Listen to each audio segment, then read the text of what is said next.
So আমরা এই ক্লাসটা ইউটিউবে আপলোড দেওয়ার জন্য রেকর্ড শুরু করলাম। সবাইকে আজকে ক্লাসে আবারও স্বাগতম জানাচ্ছি যারা ক্লাস শুরু করলাম। ভাইয়া সাউন্ড একটু স্লো আসতেছে, ওকে। আমি মাইকটা আরো কাছে নিচ্ছি যাতে আমার সাউন্ড ক্লিয়ারলি শোনা যায়। আরেকটা কাজ করতে পারি যে সাউন্ডের অডিওটা আমরা আরেকবার চেক করে দেখতে পারি। ওকে, সাউন্ড অ্যাকচুয়ালি পুরোই দেওয়া আছে। সাউন্ডের এখানে ভলিউম লেভেল আসলে চাইলেও এডিট করার সুযোগ নাই, এটা এক মোটামুটি পুরো দেওয়া আছে। আচ্ছা, সো হোপফুলি ঠিক আছে, এখন ঠিক আছে আশা করি। ভাইয়ার সাউন্ড একটু স্লো আসতেছে, হোপফুলি আমি সেটা সলভ করে ফেলেছি। ঠিক আছে, এইখানে চ্যাট অপশনটা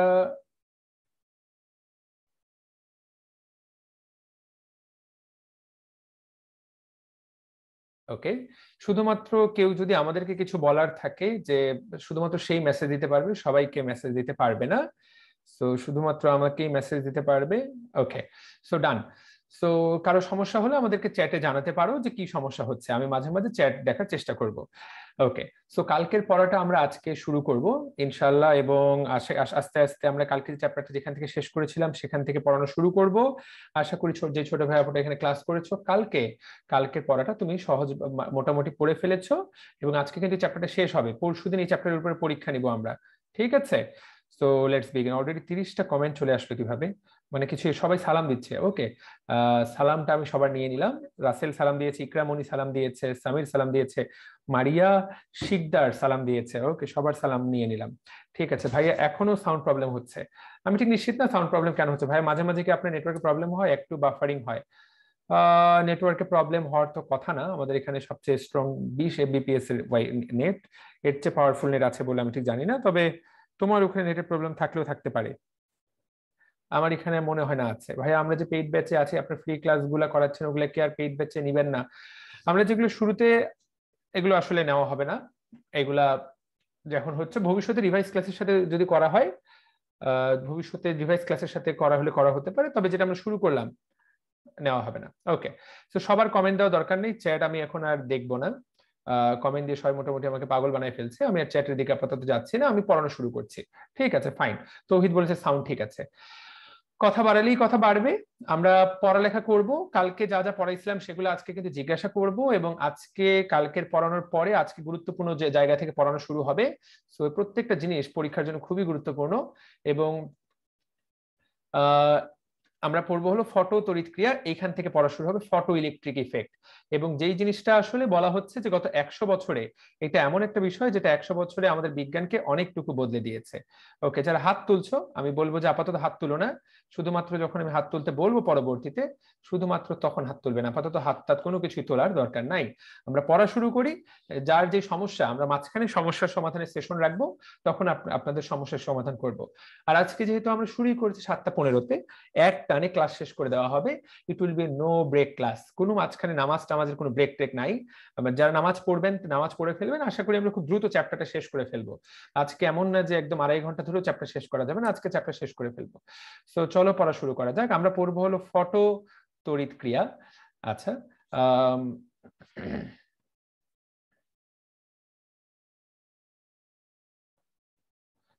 ফটো তড়িৎ ক্রিয়া, এটা কোনো কারণে লেখাটা দিয়ে লেখা যাচ্ছে না।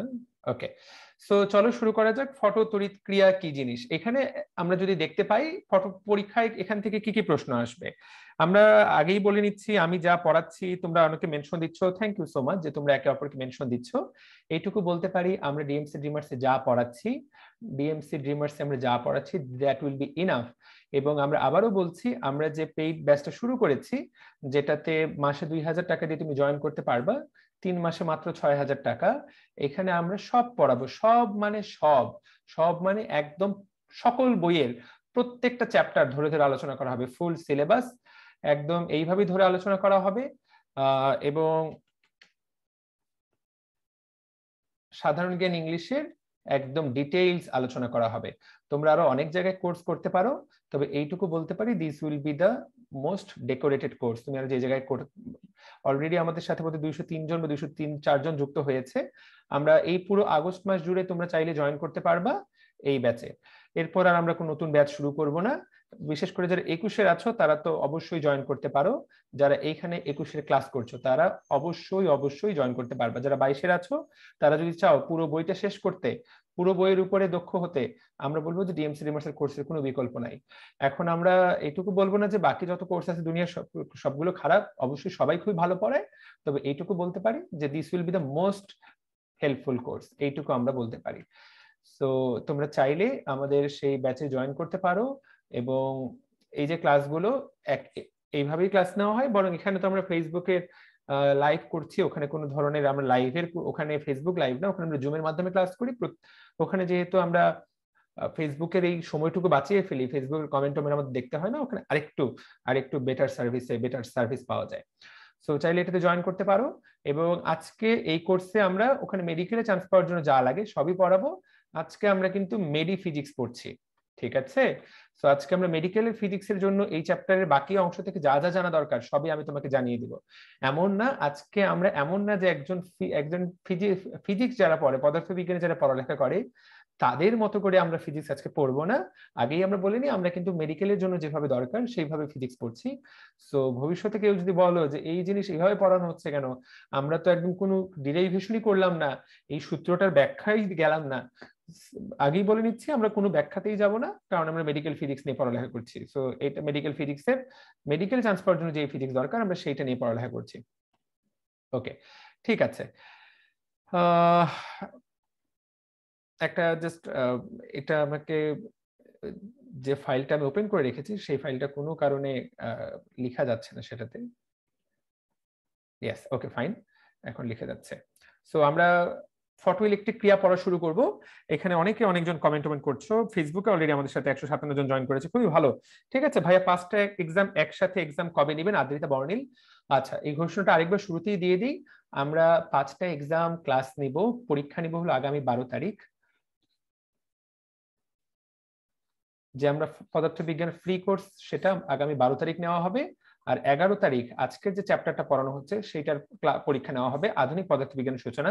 কালকে সারাদিন যাতে তোমরা পড়ালেখা করো, 12 তারিখে আমরা পুরো 5টা চ্যাপ্টার একসাথে পরীক্ষা নিব। যে ফার্স্ট হবে তাকে আমরা বড় একটা অ্যামাউন্ট মোবাইল রিচার্জ করে দিব, সেকেন্ড হবে যে থার্ড হবে সবারই জন্য, ঠিক আছে? ওকে ভাইয়া, ওই ব্যাচটা কবে শুরু হবে? এটাই কি পেইড ব্যাচ? ওই ব্যাচ কবে শুরু হবে?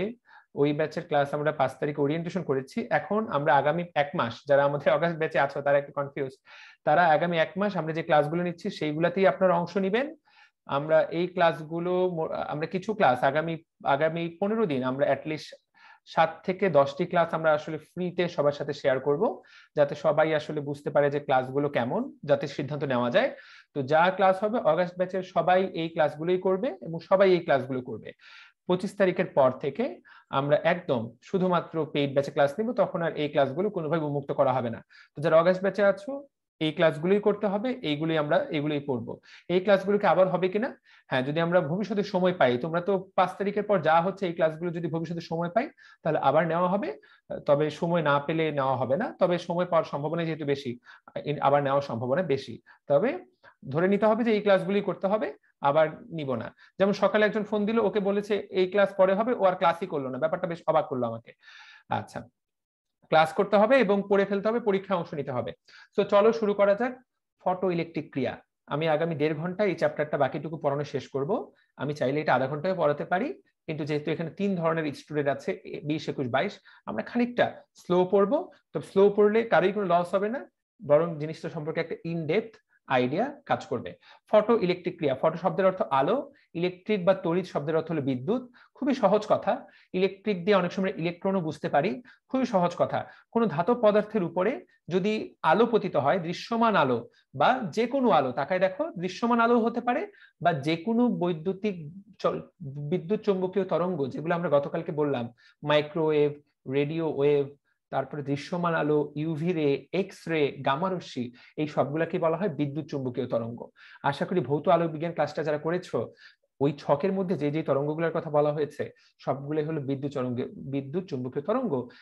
কিছু কিছু ধাতব পদার্থ আছে যাদের উপরে এই আলোটা পড়লে সেই ধাতু থেকে ইলেকট্রন নির্গত হয়। তাহলে দেখো, আলো পড়লে ইলেকট্রন বের হয়, ব্যাপারটা খুবই অবাক করা। এই যে আলো পড়লে ইলেকট্রন নির্গত হওয়ার ঘটনাটাকেই বলা হয় আলোক তড়িৎ ক্রিয়া।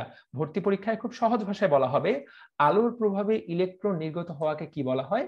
উত্তরটা হলো ফটো তড়িৎ ক্রিয়া। এবং যে ইলেকট্রনটা বের হয় সেই ইলেকট্রনটাকে বলা হয় ফটো ইলেকট্রন বা আলোক ইলেকট্রন। দেখো আবারও বলছি, পরীক্ষায় কিন্তু বোল্ড হরফ থেকেই প্রশ্ন আসে। যারা এখানে ক্লাস করছো, আমরা এইটুকু বলতে পারি জাস্ট ডিএমসি ড্রিমার্সের যারা ডিএমসি ড্রিমার্সের যে ক্লাসগুলো করে ফেলো, আমরা বললাম দিস উইল বি এনাফ, মানে এনাফ। আচ্ছা, আমার যারা অগাস্ট ব্যাচের স্টুডেন্ট কমেন্ট করছে যে পেইড ব্যাচের কিন্তু অ্যাপের ফুল অ্যাক্সেস পাচ্ছ না। অ্যাপের তোমরা একটা অ্যাক্সেসই পাবা, সেটা হলো এমসিকিউ প্রস্তুতি। টোটাল 30,000 এমসিকিউর যে ব্যাপারটা সেটা আনলক হয়ে যাবে। এবং অলরেডি আমাদের যে 200 জন, সেই 200 জনের মধ্যে কিন্তু অলরেডি আমরা আমাদের লাস্ট আপডেট পাওয়া পর্যন্ত 150 জনকে অ্যাক্সেস দেওয়া হয়েছে। বাকিটা দেওয়া হয়ে যাবে, কালকে রাতের মধ্যে দেওয়ার চেষ্টা করেছিলাম, দেওয়া যায়নি। এবং তোমরা অ্যাপের মধ্যে এমসিকিউ প্রস্তুতি অ্যাক্সেস পেয়ে যাবা। এবং আমরা যে ক্লাসগুলো নিচ্ছি এগুলো যখন অ্যাপে আপলোড হবে, এই যে ডিএমসি ড্রিমার্স অগাস্ট ব্যাচের লাইভ ক্লাসগুলো, সেইগুলোর অ্যাক্সেস তোমরা পাবা। রেকর্ডেড ভিডিওগুলো এখন যেগুলো আছে সেইগুলোর অ্যাক্সেস তো তোমরা এখন পাবা না। তো সেইগুলোর অ্যাক্সেস খোঁজারও দরকার নাই, কারণ সেটা তোমরা পাবা না। আশা করি কনফিউশনটা ক্লিয়ার হয়ে গেল। সো তাহলে কোনো ধাতুর উপরে আলো পড়লে যে ইলেকট্রন বের হয়ে আসে সেই জিনিসটাকে বলা হয় ফটো ইলেকট্রিক ক্রিয়া। এখানে দেখো বেশ কিছু ধাতুর কথা বলা হয়েছে। এখানে একটা গুরুত্বপূর্ণ শব্দ দেওয়া আছে, দেখো যে কোনো আলো পড়লেই হবে না, যথোপযুক্ত কম্পাঙ্ক। অর্থাৎ ওই যে আলোটা, সেই আলোটার ফ্রিকোয়েন্সি হতে হবে একটা নির্দিষ্ট মানের, শুধুমাত্র তখন ফটো ইলেকট্রিক ক্রিয়া ঘটবে, না হলে কিন্তু ফটো ইলেকট্রিক ক্রিয়া ঘটবে না। আমরা যাতে এই কথাটা মনে রাখার চেষ্টা করি। এর পরের লাইনটা দেখো, বইয়ের জন্য বইয়ে ভর্তি পরীক্ষা এই লাইনগুলো থেকে প্রশ্ন আসে। দেখো sodium, potassium, caesium, lithium, rubidium, এই যে ধাতুগুলা, এই ধাতুগুলাকে ক্ষারধর্মী পদার্থ বলা হচ্ছে, কারণ তোমরা সবাই জানো এই ধাতুগুলো দিয়েই আমরা কিন্তু বেশিরভাগ ক্ষার তৈরি করি, তাই না? সো মনে রাখতে হবে যেখানে দেখো ক্ষারধর্মী পদার্থের আলোক তড়িৎ সংবেদনশীলতা বেশি। তো পরীক্ষায় যদি প্রশ্ন আসে যে কোন পদার্থগুলোর সংবেদনশীলতা বেশি, ক্ষারধর্মী পদার্থের, তবে ঠিক তার পরের লাইনের দিকে তাকায় দেখো, যদি এক্স রে বা গামা রশ্মির প্রভাবে তখন আর ক্ষার না অম্লধর্মী পদার্থ সেটা দেখা হয় না, সব ধাতব পদার্থে আলোক তড়িৎ ক্রিয়া প্রবাহিত হয়। এখন এই লাইনগুলো কি খুবই গুরুত্বপূর্ণ? খুবই গুরুত্বপূর্ণ না, কিন্তু পরীক্ষায় আসতে পারে কোন রশ্মি দ্বারা সব পদার্থে আলোক তড়িৎ ক্রিয়া পরিলক্ষিত হয়? উত্তর হলো এক্স রে এবং গামা রশ্মি। এইগুলার তরঙ্গ দৈর্ঘ্যগুলো সবচেয়ে কম। তার মানে এগুলোর আমরা সবাই আশা করি, এখানে যারা ক্লাস করছো সবাই এই তথ্যটা আশা করি খুব ভালোভাবেই জানো। আমরা তরঙ্গ দৈর্ঘ্যের সাথে, আমরা সবাই জানি যে তরঙ্গ দৈর্ঘ্যের সাথে আমাদের ফ্রিকোয়েন্সির সম্পর্কটা ব্যস্তানুপাতিক। তাহলে যার তরঙ্গ দৈর্ঘ্য যত কম তার ফ্রিকোয়েন্সি তত বেশি। তাহলে পরীক্ষায় যদি প্রশ্ন আসে নিচের কোন রশ্মিটার কম্পাঙ্ক সবচেয়ে বেশি, দেখি আমি কাউকে জিজ্ঞাসা করতে চাই, এটা এই ক্লাস তো অলরেডি আমি নিয়ে নিয়েছি, নিচের কোনটির কম্পাঙ্ক সবচেয়ে বেশি? আমি এখানে অপশনে এ দিলাম হলো ইউভি রে, বি তে দিলাম হলো গামা রে, সি তে দিলাম হলো এক্স রে, এবং ডি তে দিলাম হলো রেডিও ওয়েভ। তো কোনটির কম্পাঙ্ক সবচেয়ে বেশি? 14 জন হাত তুলেছে। ওকে, সবার আগে হাত তুলেছে তালাল, নাসরিন, সবিতা, শাহরিয়ার, বাবুরাম দে, মুবাশশিরা মাহি, সাদিয়া, অনন্যা, নাফিস কালো হাত কিভাবে তুললা আমি ঠিক জানি না, তবে নাফিস ভাইয়ের কালো হাত ভেঙে দাও, গুড়িয়ে দাও, আমি ওকেই সুযোগ দিলাম, ওর হাতটা বেশ নজর কাটছে। নাফিস বলো কি উত্তর? কেন হবে? কি ব্যাপার, তুই হাত তুলে উত্তর করতে পারতেছিস না? হ্যাঁ, আমি দেখতে পারিনি প্রথমে। আচ্ছা, দেখতে পাচ্ছ এখন? জি ভাইয়া, গামারে। প্রশ্ন দেখার আগে উত্তর দিয়ে দিছিস গামারে, ও বললো গামারে। আচ্ছা ঠিক আছে, আমি আরো দু একজন 58 জন হাত তুলেছে এখানে, ফেসবুকে যারা আছে তারাও কিন্তু বলে শেষ করে দিচ্ছে গামা। দীপ দত্ত, রত্না, ড্যাজলিং তাহসিন, আবিদা ইদুলি, দীপিকা চৌধুরী, পায়েল। ওকে, সো আমি আর তাহলে কাউকে সময় নষ্ট করবো না, এটা গামারে। তাহলে কম্পাঙ্ক সবচেয়ে বেশি গামারে, তরঙ্গ দৈর্ঘ্য সবচেয়ে কম কিন্তু গামারে। থ্যাংক ইউ, তোমরা খুবই ভালো উত্তর করেছো, খুবই খুবই খুবই ভালো। হাতগুলো নামায় ফেলো, বারবার হাত তুলবা, বারবার হাত নামাবা। সো এটাকেই বলা হয় ফটো ইলেকট্রিক ক্রিয়া। এবং আমরা যে ইলেকট্রনটা বের হয়, এই ইলেকট্রনটাকে যদি আমরা কারেন্ট আকারে কাজে লাগাইতে পারি, তাহলে এই কারেন্টটাকেই বলা হয় তো ফটো কারেন্ট বা আলোক তড়িৎ প্রবাহ। সো দ্যাটস ইট, আমরা যাতে অবশ্যই এই কথাটা মনে রাখি। এখন এখানে তাকায় দেখো একটা খুবই গুরুত্বপূর্ণ যে দেখো ফটো ইলেকট্রনের নিঃসরণ তীব্রতার উপরে কিন্তু নির্ভর করে না, আলো কতটা তীব্র সেইটার উপরে নির্ভর করে না। দেখো তীব্র আলো দিলা, সেটার উপর নির্ভর করবে না, নির্ভর করবে হলো কিসের উপরে? আমরা মাত্র দেখলাম কম্পাঙ্কের উপরে। কত তীব্র আলো দিচ্ছ তার উপরে নির্ভর করে না, ডিপেন্ড করে কত কম্পাঙ্কের আলো দিচ্ছ। তুমি যদি অল্প কম্পাঙ্কের আলো দাও অনেক তীব্র পাওয়ারে কাজ করবে না, তুমি যদি অনেক বেশি কম্পাঙ্কের আলো অল্প তীব্রতায় দাও সেটাই কিন্তু এই ফটোতড়িৎক্রিয়াতে কাজ করবে। সো তাহলে ব্যাপারটা খুবই সিম্পল, খুবই খুবই খুবই সিম্পল। আশা করি সবাই এটা বুঝতে পেরেছো বা সবাই এটা পরীক্ষা হলে উত্তর করতে পারবা। পানির মতো সহজ। ধরলাম এটা একটা ধাতব পদার্থ, ধাতব পদার্থে একটা এই আলো এসে পড়লো, এই যখনই আলো পড়বে ধাতব পদার্থের গা থেকে ঠিকরে এখান থেকে ইলেকট্রন বের হয়ে আসবে। ইলেকট্রন বের হয়ে আসে, এই জিনিসটাকেই বলা হয় ফটো ইলেকট্রিক ক্রিয়া। আশা করি তোমরা সবাই আগে থেকে এই জিনিসটা জানো। আচ্ছা, এবং এই ক্রিয়াটা আবিষ্কার করেছেন কে? তাকায় দেখো, ফটো তড়িৎ ক্রিয়ার আবিষ্কার। বইটা পড়ে একদম ঝরঝরা করে দিতে হবে। আমরা আবারও বলছি, যারা এখানে ক্লাস করছো, যারা এইচএসসি তে আছো, আমরা কিন্তু কিভাবে পড়তে হয় আমাকে প্রায়ই প্রশ্ন করেছে, ভাইয়া আপনি কিভাবে ঢাকা মেডিকেল চান্স পেয়েছেন বা কিভাবে ভালো রেজাল্ট করতেন ছোটবেলায়। এর মূল কথা হলো মূল বইটার উপরে বস হতে হবে। এই যে মূল বইগুলো আমরা পড়াচ্ছি, দেখো আমরা লাইন টু লাইন ধরে পড়াচ্ছি, এই মূল বইয়ের উপরে মাস্টার বা এই মূল বইয়ের উপরে বস হওয়া ছাড়া কোনো গতি নেই। তোমাকে মূল বইয়ের উপরে বস হতে হবে, মূল বইয়ের উপর মাস্টার হতে হবে। বইয়ের line to line word to word যখন তুমি বুঝবা, তখন তুমি ভর্তি পরীক্ষা কেন, যে কোনো পৃথিবীর যে কোনো পরীক্ষায় তুমি ভালো করার যোগ্যতা অর্জন করবা। এইচএসসি লেভেলে বই পড়লে এইচএসসি ভালো করবা, যদি অনার্সের বইগুলো খুব ভালো করে পড়ো অনার্সে ভালো রেজাল্ট হবে। যেখানেই যাও মূল বই পড়ার পরে তুমি চাইলে আরো অতিরিক্ত দিন দুনিয়ার বহু বই পড়তে পারো, কিন্তু মূল বইটা পড়াটাই হলো 1 নম্বর ফরজে আইন। এবং আমরা ডিএমসি ডিমার্সে সেইটাই শুরু থেকে লক্ষ্য দেই।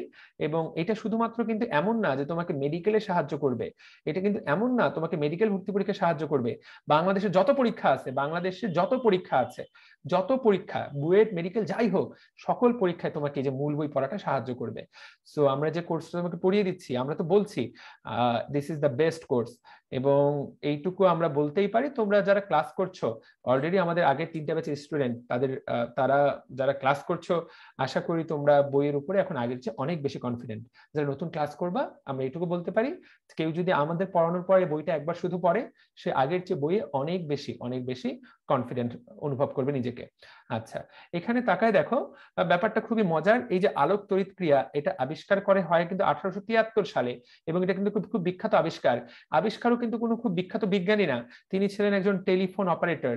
তিনি এই ডব্লিউ স্মিথ, দেখো তিনি একজন টেলিফোন অপারেটর, তিনি কিন্তু এই আলোক তড়িৎ ক্রিয়া তিনি এইটা আবিষ্কার করেন। ঠিক আছে, সো এই মানুষটার নামটা আমরা কষ্ট করে মনে রাখবো। সো দ্যাটস ইট, এইটুকুই আমরা এখান থেকেই মনে রাখবো যে ডব্লিউ স্মিথ পরীক্ষায় এটাই আসতে পারে। আর এই যে টেলিফোন অপারেটর শুধু এইটুকু বলেন যে কোনো কিছু একটা, এই যে তিনি শুধু একটা তিনি আবিষ্কার করেছিলেন, যে তিনি দেখেন যখন আলোক রোধকের উপরে, যখন কোনো রোধের উপরে আলো পড়ে, তখন বর্তনীর বিদ্যুৎ প্রবাহ অনেকাংশে বৃদ্ধি পায়। সো তিনি প্রথমে একটা ঘটনা দেখেছিলেন যে আলো পড়ার পরে তড়িৎ প্রবাহ বৃদ্ধি পাচ্ছে, তিনি কিন্তু সেটা ব্যাখ্যা করতে পারেন নাই যে কেন এটা এরকম ঘটছে। আচ্ছা, এখানে যারা মেসেজ দিচ্ছ আমি পরে মেসেজগুলো একবার চেক করব। তিনি প্রথমবার দেখলেন যে এই আবিষ্কারটা তিনি করেন যে আলো পড়লে বিদ্যুৎ প্রবাহ বৃদ্ধি পায়, কিন্তু কেন বৃদ্ধি পায় সেটা তিনি কিন্তু ব্যাখ্যা করতে পারেননি। পরবর্তীতে এই ব্যাখ্যাটা করেন লেনার্ড 1900 খ্রিস্টাব্দে, দেখো, এবং 99 খ্রিস্টাব্দে জে থমসন, তারা প্রমাণ করেন এই যে নির্গত কণাগুলা ইলেকট্রন ছাড়া কিছুই নয়। তো পরীক্ষা প্রশ্ন আসতে পারে, কোন কোন বিজ্ঞানী বলেন এই যে আলোক তড়িৎ ক্রিয়ায় ইলেকট্রন নির্গত হয়? ইলেকট্রন নির্গত হওয়ার কথাটা কিন্তু লেনার্ড এবং থমসন তারা করেছিলেন। এবং এই যে লিনার্ড, এই আবিষ্কারের জন্য লিনার্ড পরবর্তীতে নোবেল পুরস্কার পান। এবং গতকালকে যখন এক্স রে পড়াচ্ছিলাম, তখন কিন্তু এই লিনার্ডের নামই তোমাকে বলা হচ্ছিল। লিনার্ডকে বলা হয়, তিনি দাবি করেন যে তিনি পৃথিবীর ইতিহাসে প্রথম এক্স রে আবিষ্কার করেছেন। তো এই হলো সেই লিনার্ড। এবং লিনার্ডের কিন্তু বেশ কিছু মজার কাহিনী আছে। সেটা হচ্ছে লিনার্ড, তোমরা সবাই জানো আইনস্টাইন একজন ইহুদি ছিলেন। তো এই লিনার্ড ছিলেন কিন্তু জার্মান, কিন্তু তিনি ইহুদি ছিলেন না, তিনি ছিলেন খ্রিস্টান।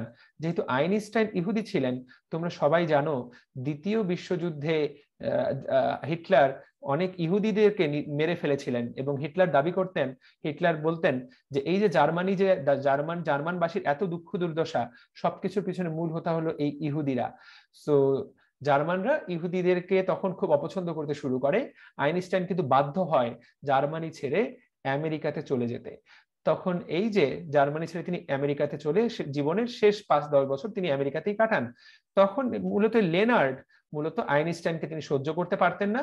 তিনি আইনস্টাইনকে কখনোই দাম দিতে চান নাই তার জীবদ্দশায়। যতদিন আইনস্টাইন বেঁচে ছিলেন, যতদিন লেনার্ড বেঁচে ছিলেন, লেনার্ড কখনোই আইনস্টাইনের কোনো আবিষ্কারকে স্বীকৃতি দিতে চান নাই। এবং পরবর্তীতে কিন্তু মূলত লেনার্ডেরই ষড়যন্ত্রে হোক বা লেনার্ডেরই না চাওয়ার কারণে হোক, আইনস্টাইনকে ধীরে ধীরে জার্মানিতে বেশ বাধার সম্মুখীন হতে হয় তার শিক্ষা জীবনে, বা তার সে যখন শিক্ষকতা জীবনে, তিনি তো একটা বিশ্ববিদ্যালয়ের শিক্ষক ছিলেন, হাইডেলবার্গ ইউনিভার্সিটি, সেখান থেকে তাকে আলটিমেটলি বিতাড়িত করা হয়।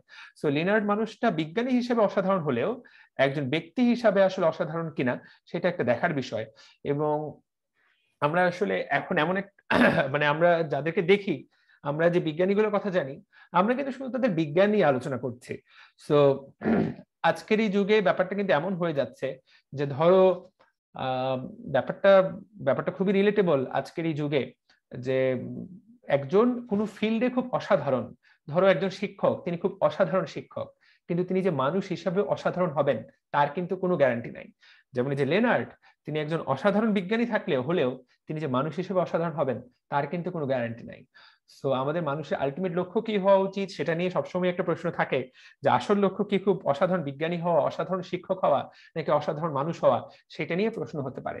তো যাদেরকে বিখ্যাত দেখো, তুমি যাদেরকে বিখ্যাত দেখো বিভিন্ন জায়গায়, দ্যাট ডাজন্ট মিন তারা সকল ফিল্ডে, সব দিক দিয়ে, সকল প্যারামিটারে খুব অসাধারণ, সেটা কিন্তু অর্থ বহন করে না। যদিও আমরা ধরে নেই তারা আদর্শ মানব, কিন্তু কিন্তু বাস্তবে যেমন মডেলরা অ্যারেস্ট হচ্ছে, মডেল মানে কি, তাদেরকে দেখে model, they are the model. So model বলতে সে একটা দিক দিয়ে খুব অসাধারণ, একটা ফিল্ডে খুব এক্সেল করেছে, তার অর্থ এই না যে সে সকল ফিল্ডে খুব এক্সেল করবে। সো এটা এখন ইদানিং এই মুহূর্তে খুব বেশি দেখা যাচ্ছে। আচ্ছা, তিথি হায়দার, শিমু না নাই, আমি একটু এখানে আসছিলাম, তুমি আসছিলে, একটু থাকো, একটু ক্লাস করো, দেখবে যে কিছু ভালো জিনিস শিখতে পারছো। তো যাই হোক, লিনার্ড সম্পর্কে একটা ছোট্ট গল্প বলে ফেললাম। গল্পটা যদিও তোমার ভর্তি পরীক্ষায় সাহায্য করবে না, কিন্তু তারপরও কিছু তথ্য হজম করতে সাহায্য করে। আমি সেই সকল জিনিসপত্র বেশি মনে রাখতে পারি যেগুলার পেছনের ব্যাকগ্রাউন্ডটা আমার জানা। এই যে লেনার্ড নামটা, এই নামটা কিন্তু তুমি একবার শুনলে ভুলে যাওয়ার কথা, কিন্তু তুমি যদি গল্পটা জানো তাহলে দেখা যাবে যে লেনার্ড নামটা তুমি আর কখনোই ভুলে যাচ্ছ না। সো যাই হোক, আমি কিন্তু তখন থেকে মাত্র অল্প কিছু জিনিস পড়িয়েছি, এইবার আমরা বেশি কিছু জিনিস পড়বো, কিভাবে এই আলোর তড়িৎ ক্রিয়াটা ঘটে। এবং এখানে দেখো পরীক্ষণ, আলোক তড়িৎ ক্রিয়া প্রদর্শন। এখানে আসলে এই যে প্রদর্শন, আপনি এটা আসলে পুরাটাই বাসায় বসে আপনি এটা পুরাটাই পড়বেন। আজকে আমরা কিন্তু এইটা একাডেমিক আলোচনা, এখান থেকে মেডিকেল ভর্তি পরীক্ষায় আসলে এখান থেকে কোনো প্রশ্ন আসবে না।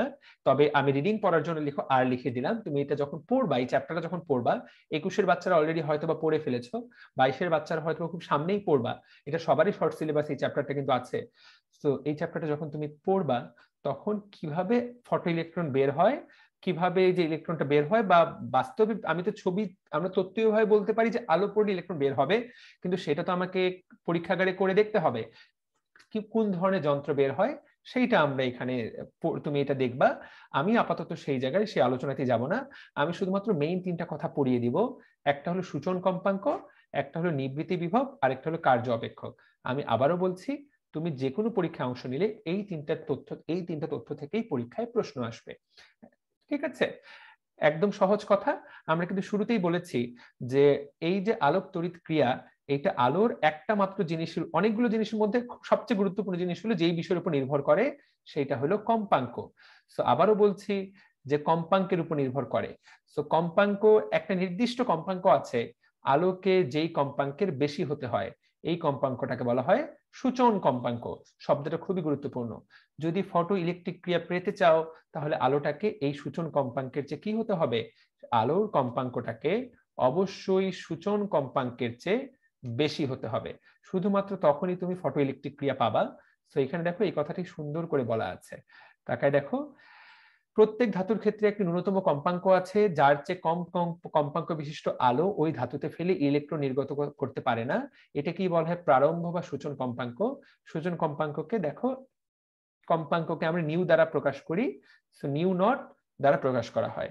সো পরীক্ষায় কিন্তু এই লাইনটাই আসবে, পরীক্ষার জন্য 5 স্টার ইম্পর্টেন্ট। সো কোন কম্পাঙ্কের আলো দরকার, অবশ্যই মনে রাখতে হবে।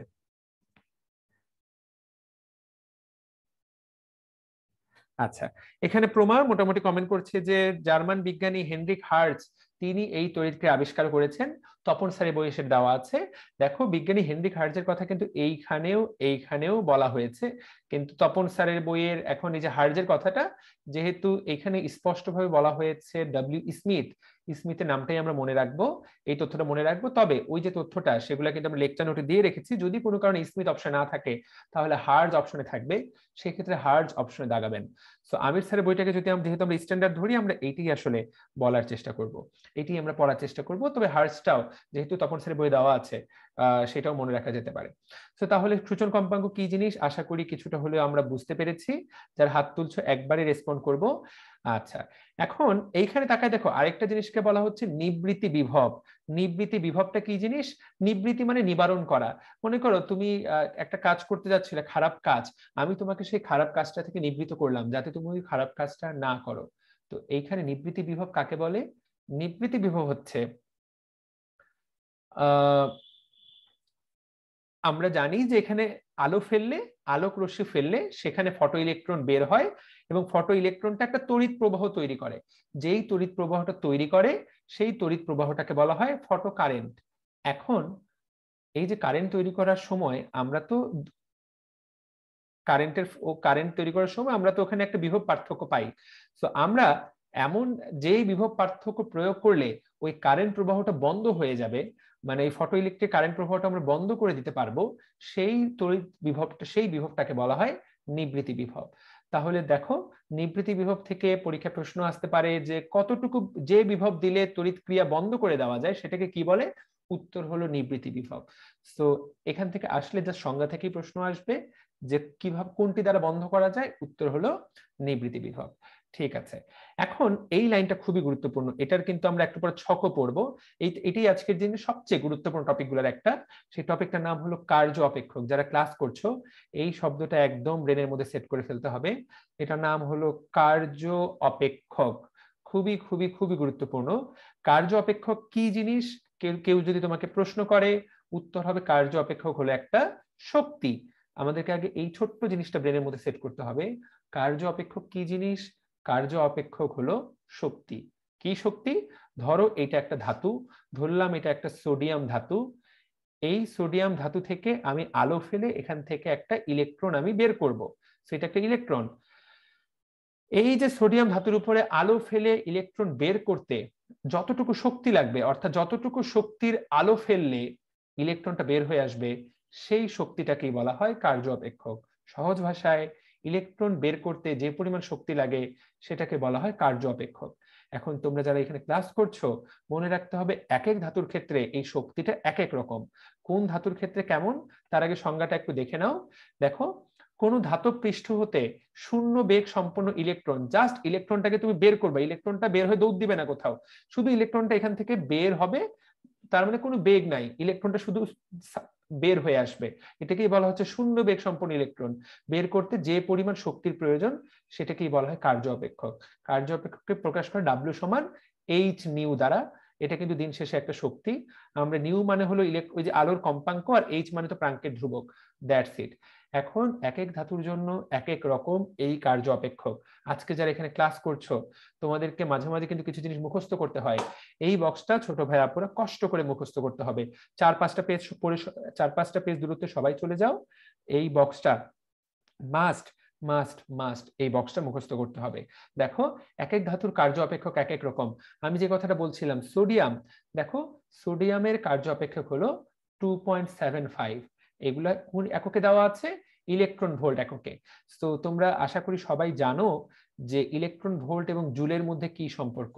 জুল এবং ইলেকট্রন ভোল্ট দুইটাই শক্তির একক। দেখি কে বলতে পারবে, বলো তো জুলকে কিভাবে ইলেকট্রন ভোল্টে কনভার্ট করা হয়? কে হাত তুলবে, কে বলতে পারবে? এখানে শহীদুজ্জামান বলেছে যে মুখস্থ ভালো লাগে না। হ্যাঁ, আচ্ছা, এখানে আমি তোমাদেরকে একটা ছোট্ট জিনিস বুঝাচ্ছি যে মুখস্থ ভালো না লাগলেও কি করা যেতে পারে। আচ্ছা, আমাদেরকে এটা উত্তর দিবে হলো সাদিয়া চৌধুরীকে হাত নামায় ফেললে নাকি তুমি? আচ্ছা, উত্তর দেওয়ার কথা ছিল। আচ্ছা, আমাদেরকে বারবার যারা হাত তুলে বাবুরাম দে 3-4 দিন আগে একবার কথা বলেছিল, আজকে ওকে আবার সুযোগ দিই। বাবুরাম দে বলো তো ভাইয়া, জুল এবং ইলেকট্রন ভোল্টের ভাই মধ্যে 1.6 × 10⁻90 দ্বারা গুণ করে। আরেকবার বলো। 1.6 × 10⁻9 দ্বারা গুণ করে। 3.6 × 10⁻? ভাই 1.6 × 10⁻−19 দ্বারা গুণ করে। হ্যাঁ 1.6, এইবার লাইনে আসছো। 1.6 × 10⁻−19 দ্বারা গুণ হবে। কে গুণ হবে? তুমি 1 জুল থেকে 1 ইলেকট্রন ভোল্ট বানাবা, তাহলে কাকে গুণ দিবা? ধরো 10 জুল, তুমি 10 জুলকে 10 ইলেকট্রন ভোল্ট বানাবা, কাকে গুণ দিবা বলো? বাবুরাম কি ক্লোজ হয়ে গেলা? আচ্ছা আবার বলো। 10 জুল 10 সমান কে কত গুণ ইলেকট্রন দিব। ভোল্ট বলো? তোমার জানা আছে বাবুরাম?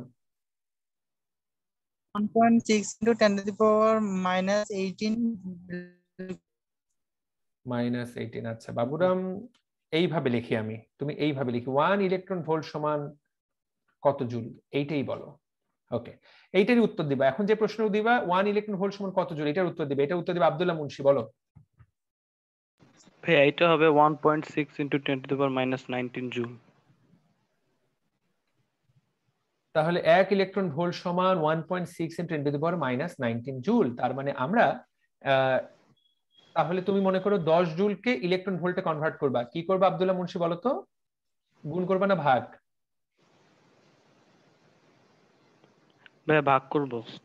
তাহলে দেখো, তুমি যখন এটাকে ইলেকট্রন ভোল্টে করবা, সাবাস, খুব ভালো আব্দুল্লাহ মুন্সি, তুমি যখন 1 জুলকে ইলেকট্রন ভোল্টে কনভার্ট করবা, দ্যাটস ইট, এই হলো আমাদের ইলেকট্রন ভোল্ট।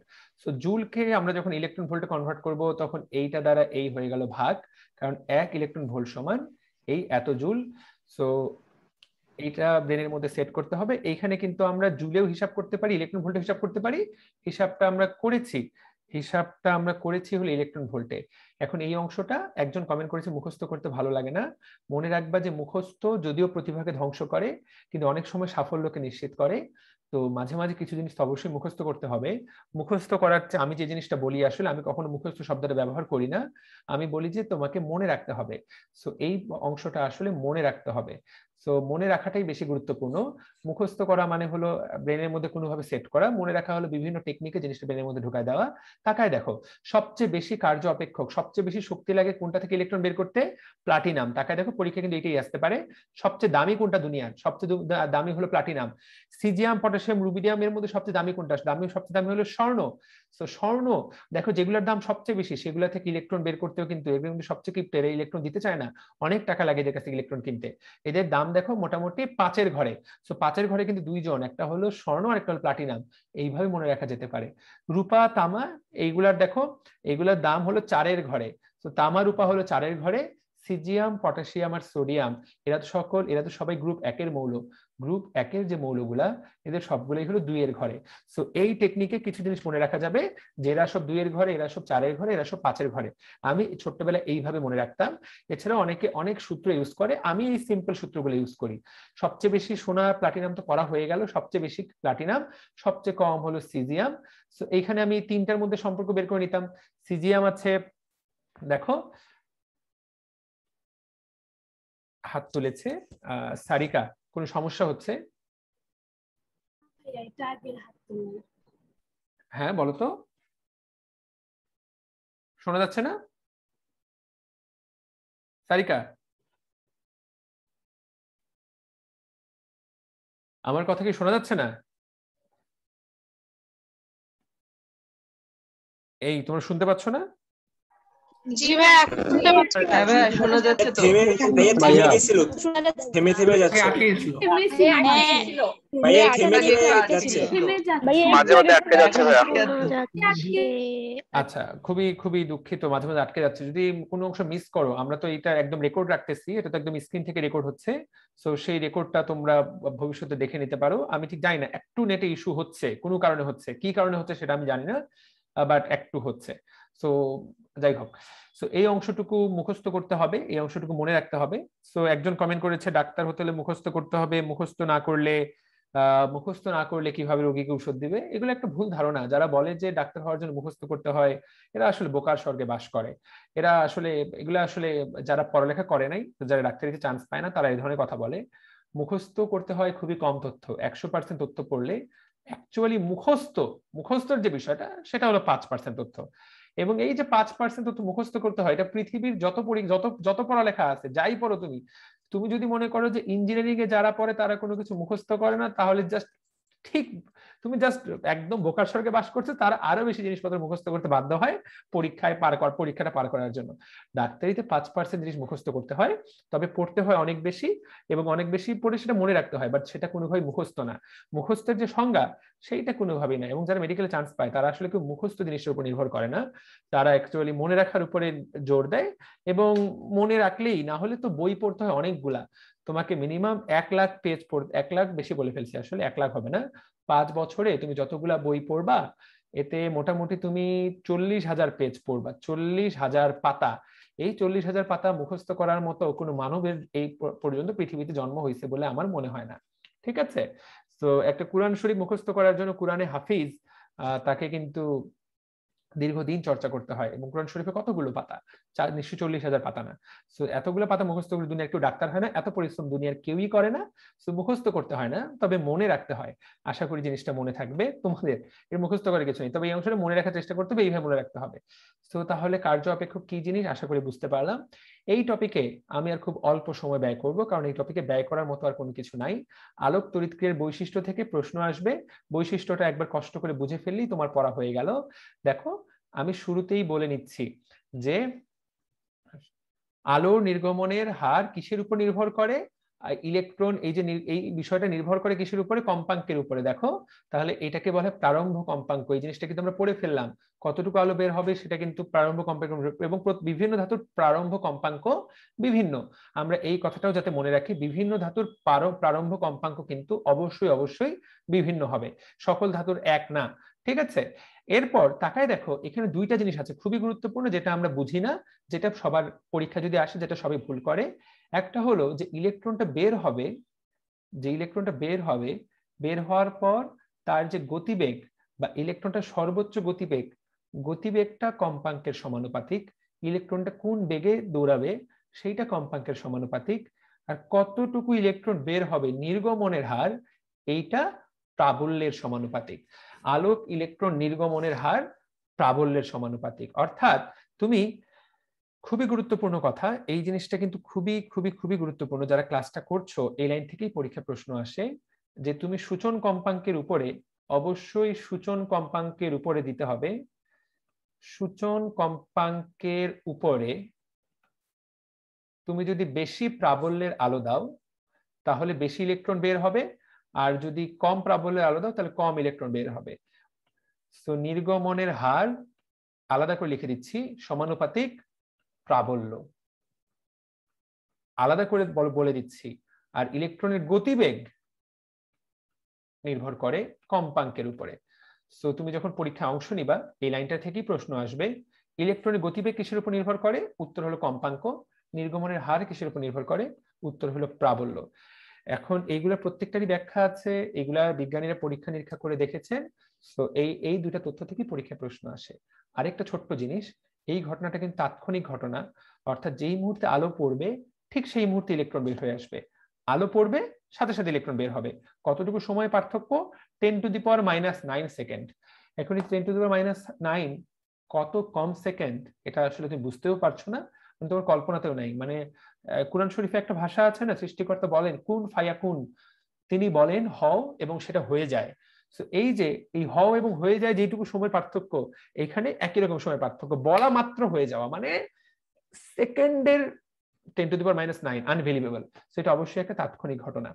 সো এই যে লাইনগুলো পড়াইলাম, পরীক্ষায় আসবে আলোক তড়িৎক্রিয়ার বৈশিষ্ট্য না কোনটা, এই লাইনগুলো থেকে সত্য মিথ্যা করে দিবে। ঠিক আছে? সো যাই হোক, তাহলে আমরা আসলে পেরে গেলাম। এখন এখানে একটা খুব মজার কথা দেওয়া আছে, তাকায় দেখো, এখানে দেখো এই ব্যাপারটা একটু পরেই আমরা জানবো। এক্স রে রশ্মি বা গামা রশ্মি দ্বারা কি আলোক তড়িৎক্রিয়া ঘটানো সম্ভব, এই কথাটা তিনি বলেছেন। এইটা দ্বারা সম্ভব কিনা। ঠিক আছে, তো এইখানে দেখো, এইখানে বলেছে যে আলোক তড়িৎ ক্রিয়া ঘটানো সম্ভব কিনা, এখানে বলেছে যে আলোক তড়িৎ ক্রিয়া ঘটানো সম্ভব না, যে ঘটনাটা ঘটবে সেটা আলোক তড়িৎ ক্রিয়া নয়, সেটা হলো কম্পটন ক্রিয়া। সো যদি পরীক্ষা প্রশ্ন আসে যে এক্স রে বা গামা রশ্মি দ্বারা আলোক তড়িৎ ক্রিয়া ঘটানো সম্ভব কিনা, এই জায়গায় অনুসারে বলা হচ্ছে যে ঘটানো সম্ভব না। তবে বাস্তবে আমরা হয়তোবা সেইটা ঘটাই না, কিন্তু আমি কয়েকটা সোর্সে দেখেছি যে আলোক তড়িৎ ক্রিয়া, কারণ এখানে দেখো উপরেও বলা আছে যে এক্স রে দ্বারাও কিন্তু আমরা ফটো ইলেকট্রিক নিঃসরণ, এই যে লাইনটা কিন্তু আমরা পড়েছি, এক্স রে রশ্মি বা গামা রশ্মি দ্বারা আলোক তড়িৎ ক্রিয়া পরিলক্ষিত হয়। সো অবশ্যই ইলেকট্রন বের হয়ে আসে, কিন্তু এখানে একটা ছোট্ট বিষয় আছে যে এই যে কম্পটন ক্রিয়া, এই যে শব্দটা, এই শব্দটা আমরা একটু পরে সেটার ব্যাখ্যা জানবো। তবে বলার চেষ্টা করা হয় যে মূলত এক্স রে রশ্মি এবং গামা রশ্মি দ্বারা আমরা যে ইলেকট্রনকে যে ধাক্কাটা দেই বা ইলেকট্রনকে যে সরিয়ে ফেলি, সেটা মূলত কম্পটন ক্রিয়ার জন্যই ব্যবহার করা হয়। সো এখন পরীক্ষায় যদি প্রশ্ন আসে যে এটাতে ঘটানো সম্ভব কিনা, এটার উত্তরটা এখন পরীক্ষা, মেডিকেল ভর্তি পরীক্ষা এই ধরনের ডিরেক্ট প্রশ্ন আসার সম্ভাবনা নাই, কারণ এইখানে কিন্তু কোথাও বলা নাই যে ঘটানো যায় না। তবে এখান থেকে এই লাইনটা প্রশ্ন আসতে পারে যে এক্স রে বা গামা রশ্মি দ্বারা মূলত কোনটা পরীক্ষা করা হয় বা কোন ক্রিয়াটি পাওয়া যায়, উত্তর হলো কম্পটন ক্রিয়া। এখন তুমি বলবা যে ভাইয়া এই কম্পটন ক্রিয়া জিনিসটা কি? আলোক তড়িৎ ক্রিয়া তো বুঝলাম, আলো পড়বে ইলেকট্রন বের হয়ে আসবে, হোয়াট ইজ কম্পটন ক্রিয়া? তুমি যদি তোমার বইয়ের এই পেজগুলো কয়েকটা পেজ জাস্ট উল্টে চলে যাও এবং কয়েকটা পেজ উল্টায় তুমি যদি পার হয়ে যাও, পার হইলে এইখানে দেখো একটা আলাদা ক্রিয়ার কথা বলা হয়েছে, যেটার নাম হলো কম্পটন ক্রিয়া। অনেকগুলা পেজ পার হয়ে যাচ্ছে আমি, আমার সাথে সাথে যারা ক্লাস করছো একটু কষ্ট করে পার হয়ে যাও, দেখো কম্পটন ক্রিয়া। তো এই কম্পটন ক্রিয়াটা কি জিনিস, জাস্ট ক্রিয়াটা নাম জানলেই হয়, জাস্ট বেসিকটা বুঝবো আমরা, পরীক্ষা যাতে উত্তর করা যায়। ঠিক আছে, ওকে। সো এটা আবিষ্কার করেন বিজ্ঞানী কম্পটন। সালগুলোকে মুখস্থ করতে হবে, খুব একটা ইম্পর্টেন্ট না, শুধু বোঝার জন্য বুঝতে পারো যে আগে আলোক তড়িৎ ক্রিয়া আবিষ্কৃত হয়, তার অনেক বছর পর কম্পটন ক্রিয়া আবিষ্কৃত হয়। আবিষ্কার করেছেন কে? কম্পটন। কম্পটনে কি ঘটনা ঘটে তাকায় দেখো। আমরা এখানে একটা ধরলাম যে এখানে একটা ইলেকট্রন, দেখো নিশ্চল ইলেকট্রন, যারা ক্লাস করছো 1 মিনিট সময় দিলে জিনিসটা বুঝতে পারবা, পানির মতো সহজ। মনে করে একটা ইলেকট্রন দাঁড়িয়ে ছিল, ও নিশ্চল, ও চুপচাপ দাঁড়িয়ে আছে। এই পাশ থেকে দৌড়াতে দৌড়াইতে, প্রচন্ড দৌড়াইতে দৌড়াইতে একটা ফোটন আসলো। তাহলে ইলেকট্রন ছিল দাঁড়িয়ে, এই পাশ থেকে দৌড়াইতে দৌড়াইতে আসলো কে? ফোটন। এসে সে ইলেকট্রনটাকে কি মারলো? একটা ধাক্কা মারলো। আমরা সবাই জানি যে যদি তুমি দাঁড়িয়ে আছো, তোমার বন্ধু দৌড়াতে দৌড়াতে এসে তোমাকে ধাক্কা মারলো, তুমি কিন্তু তোমার জায়গায় আর থাকবা না, তুমি কিন্তু বিক্ষিপ্ত হয়ে আরেক দিকে চলে যাবা। তো দেখো ইলেকট্রনটাও বিক্ষিপ্ত হয়ে কিন্তু আরেক দিকে চলে গেছে। একইভাবে তোমার বন্ধু, ও কিন্তু ধাক্কা মারার পর আরেক দিকে চলে যাবে, সেও কিন্তু আরেক দিকে চলে গেছে। তাহলে খুব সহজ কথা, ইলেকট্রন দাঁড়িয়েছিল, ফোটন এসে তাকে ধাক্কা মারলো, ইলেকট্রন বিক্ষিপ্ত হয়ে গেল, ফোটনও বিক্ষিপ্ত হয়ে গেল। কম্পটন সাহেব যেই জিনিসটা আবিষ্কার করেছেন, আমি তোমাকে অবশ্যই এগুলোর অ্যাপ্লিকেশন বুঝাই বলতে পারবো না যে ফিজিক্স এগুলোকে কিভাবে কাজে লাগাচ্ছে, কিন্তু কম্পটন সাহেব যে জিনিসটা তিনি আবিষ্কার করলেন, ব্যাপারটা খুবই মজার একটা আবিষ্কার। ধরলাম যে ফোটন, তোমার বন্ধু ছোটন বা ফটকার যে তরঙ্গ দৈর্ঘ্য ছিল ধাক্কা মারার আগে, ধরলাম সেটা হলো λ1, ঠিক আছে? সে λ1 তরঙ্গ দৈর্ঘ্যে সে দূরে দূরে আসছিল। তোমাকে ধাক্কা মারার পর ফটকার তরঙ্গ দৈর্ঘ্য হয়ে যাবে λ2। এবং খুব মজার বিষয় হচ্ছে, এই যে ধাক্কা মারার আগে এবং ধাক্কা মারার পর তরঙ্গ দৈর্ঘ্যে পরিবর্তন হইল, এই পরিবর্তনটা এমন ভাবে হয় যে ধাক্কা মারার পর ওর তরঙ্গ দৈর্ঘ্য বেড়ে যাবে, অর্থাৎ λ2 হবে গ্রেটার দেন λ1। এটাকেই বলা হচ্ছে কম্পটন ক্রিয়া। সো কম্পটন ক্রিয়াটা কি? তাহলে পরীক্ষা যদি প্রশ্ন আসে কম্পটন ক্রিয়া অনুসারে তরঙ্গ দৈর্ঘ্যের কি পরিবর্তন হয়, সংঘর্ষের পরের তরঙ্গ দৈর্ঘ্য আমি লিখে দিলাম ল্যামডা, সংঘর্ষের পরে সংঘর্ষের আগের তরঙ্গ দৈর্ঘ্যের তুলনায় বড় হয়। এইটাই বিজ্ঞানী কম্পটন তিনি এটা আবিষ্কার করেছেন। এটা কার জন্য? ফোটনের জন্য। সো ফোটনের ল্যামডাটা বড় হয়, সংঘর্ষের পরের ল্যামডাটা সংঘর্ষের আগের তুলনায় বড় হয়, এই জিনিসটাকে বলা হয় কম্পটন ক্রিয়া। মেডিকেল ভর্তি পরীক্ষায় এই সিম্পল লাইনটাই আসতে পারে যে তাকায় দেখো উচ্চ শক্তি সম্পন্ন ফোটন যখন ইলেকট্রনকে আঘাত করে তখন বিক্ষিপ্ত ফোটনের তরঙ্গ দৈর্ঘ্য যেটা বিক্ষিপ্ত হয়ে গেল ধাক্কা খাওয়ার পর আপতিত তরঙ্গ দৈর্ঘ্যের চেয়ে বেশি হয়, এইটাকেই বলা হয় কম্পটন ক্রিয়া। এখন এই কম্পটন ক্রিয়া করার জন্য কোন রশ্মিকে ব্যবহার করা হয়? এক্স রে রশ্মি। সো আমি যে শব্দটা বললাম সেটা তো ভুল বললাম, অ্যাকচুয়ালি এক্স রে রশ্মির শব্দটা হবে না, এক্স রে ব্যবহার করেন, কারণ রে মানে রশ্মি। তো মূলত পরীক্ষা করার জন্য এই এক্স রে কেই ব্যবহার করা হয়। তো পরীক্ষায় প্রশ্ন আসতে পারে যে কম্পটন ক্রিয়ার জন্য কোন রশ্মি ব্যবহার করা হয়, উত্তর হলো এক্স রে। সো এইটা হলো কম্পটনের আবিষ্কার। এখন কম্পটনের আবিষ্কার থেকে আরো দুইটা ছোট্ট ছোট্ট জিনিস জানবো আমরা, যে কম্পটনের সমীকরণটা দেখতে কেমন। আইনস্টাইনের সমীকরণটা যতটা সহজ, কম্পটনের সমীকরণটা কিন্তু ততটা সহজ না। দেখো এই হলো কম্পটনের সমীকরণ, E = √। এখন এই সমীকরণ কি ভর্তি পরীক্ষা, মেডিকেল ভর্তি পরীক্ষায় আসবে? আমি আবারও বলছি, এগুলো হলো অ্যাডভান্স ফিজিক্স, এইগুলা থেকে মেডিকেল ভর্তি পরীক্ষার শেষ লাইন, আমি যা লাইন পড়াচ্ছি এগুলো সেটা কিচ্ছু আসবে না। এবং এই যে পুরো ডেরাইভেশন, এটা আমরা তো আজকে আলোচনা করবোই না, কিন্তু তোমাকে শুধু বেসিকটুকু আমি বুঝিয়ে দেওয়ার চেষ্টা করলাম। এখন এখানে একটা খুবই খুবই খুবই গুরুত্বপূর্ণ বিষয় আছে, যে এই সূত্র থেকে একটা জিনিস পাওয়া যায় যেটাকে বলে কম্পটন তরঙ্গ দৈর্ঘ্য, এবং এই কম্পটন তরঙ্গ দৈর্ঘ্যের মানটা তোমাকে আপাতত মেডিকেল ভর্তি পরীক্ষার জন্য জানতে হবে। যারা এখানে এই জিনিসটা কখনোই পড়ো নাই, আমি বলবো যে এই চ্যাপ্টারটা যখন আপনি এইচএসসির জন্য পড়বেন তখন এই বিষয়টার উপরে ইনডেপথ আলোচনা হবে। আপনি আপাতত শুধুমাত্র এই কম্পটন তরঙ্গ দৈর্ঘ্য কত, এই যে 0.02.02468 এই সংখ্যাটা কষ্ট করে মনে রাখবেন, এবং সংখ্যাটা মনে রাখা পানির মতো সহজ। কারণ তুমি জাস্ট কি করবা, 0, 2, 4, 6, 8 অর্থাৎ জাস্ট 2 2 করে বাড়াবা, তাহলেই তুমি উত্তর করতে পারবা। এটাই হলো কম্পটন ব্যাসার্ধ, এটাই হলো কম্পটন তরঙ্গ দৈর্ঘ্য। সো এখান থেকে আমি মনে করি জাস্ট কেউ যদি কম্পটন সূত্রটা জানে এবং তরঙ্গ দৈর্ঘ্যটা জানে তাহলেই উত্তর করতে পারবে। সো আমরা আশা করি জিনিসটা বুঝতে পেরেছি। পরীক্ষায় এখান থেকে কি প্রশ্ন আসবে, বিকিরিত বা বিক্ষিপ্ত ফোটনের তরঙ্গ দৈর্ঘ্য কমে যাবে নাকি বেশি হবে? অবশ্যই অবশ্যই অবশ্যই তরঙ্গ দৈর্ঘ্যটা অবশ্যই অবশ্যই বেশি হবে। আমরা যাতে এই কথাটুকুই মনে রাখি। তাহলে বুদ্ধি করে কি বলা যাবে, কেউ কি বুদ্ধি করে বলতে পারবা যে এইটা ছিল, মনে করি একটা ফোটন ধাক্কা খাওয়ার আগে ওই ফোটনটা শক্তি ছিল E1, ধাক্কা খাওয়ার পরে তার শক্তি হবে E2। কেউ কি আমাকে বলতে পারবা যে ধাক্কা খাওয়ার পরের শক্তি আগের শক্তির চেয়ে কম হবে না বেশি হবে? কেউ হাত তোলো তো, বলো তো বুদ্ধি করে, কে ব্যাখ্যা করতে পারবে? ওকে, সিরাজুল মুনির, বলো তো ভাইয়া, ধাক্কা খাওয়ার পরের শক্তি আগের শক্তির চেয়ে কম হবে না বেশি হবে? বেশি হবে। ধাক্কা খাওয়ার পরের শক্তি বেশি হবে। খুব ভালো লাগলো শুনে তোমার কথা। তৌসিফ খান বলো।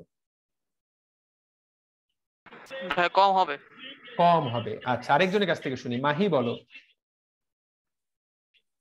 ভাইয়া কম হবে, কারণ তরঙ্গ দৈর্ঘ্য তো বাড়ে, আর E = hc/λ ব্যস্তানুপাতে পরিবর্তিত হয়। তাহলে খুবই অসাধারণ ভাবে সে ব্যাখ্যা দিয়ে দিল।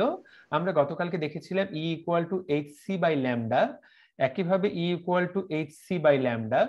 এখন এই যে ল্যামডা যত বড় হবে E তত ছোট হবে। যেহেতু ল্যামডা বড় হয় তার মানে λ2 is greater than λ1। খুব সহজ কথা, তা λ2 তাহলে E1 greater than E2। আমরা সবাই জানি তরঙ্গ দৈর্ঘ্যের সাথে এই যে শক্তির সম্পর্কটা কিন্তু ব্যস্তানুপাতিক। তাহলে আমরা এই কথা বলতে পারি যে ধাক্কা খাওয়ার আগের শক্তি এবং ধাক্কা খাওয়ার পরের শক্তির মধ্যে পার্থক্য আছে। ধাক্কা খাওয়ার পরে ফোটন কিছুটা শক্তি হারায়। কতটুকু শক্তি হারায়? যেই শক্তিটা তোমার বন্ধু কতটুকু শক্তি হারাবে, তোমার বন্ধু ফটকা দৌড়ে আসছিল, তোমাকে এসে ধাক্কা মারলো, ধাক্কা মেরে ও নিজেও আরেক দিকে চলে গেল, তুমিও আরেক দিকে চলে গেলা, এবং তুমি কিন্তু দাঁড়াই ছিলা, কিন্তু তুমি কিন্তু একটু গতিশক্তি প্রাপ্ত হইলা, তাই না? তুমি কিন্তু একটু গতিবেগ প্রাপ্ত হইলা, গতিশক্তি। তুমি ঠিক ততটুকুই গতিশক্তি প্রাপ্ত হবা যতটুকু তোমার বন্ধু ফটকা শক্তি হারাবে। অর্থাৎ ফোটনের হারানো শক্তিটাই কে পেয়ে যায়? ইলেকট্রন পেয়ে যায়, এবং সে সেটা দিয়ে একটু গতিশক্তি প্রাপ্ত হয়। এই জিনিসটাকেই বলা হচ্ছে কম্পটন ক্রিয়া।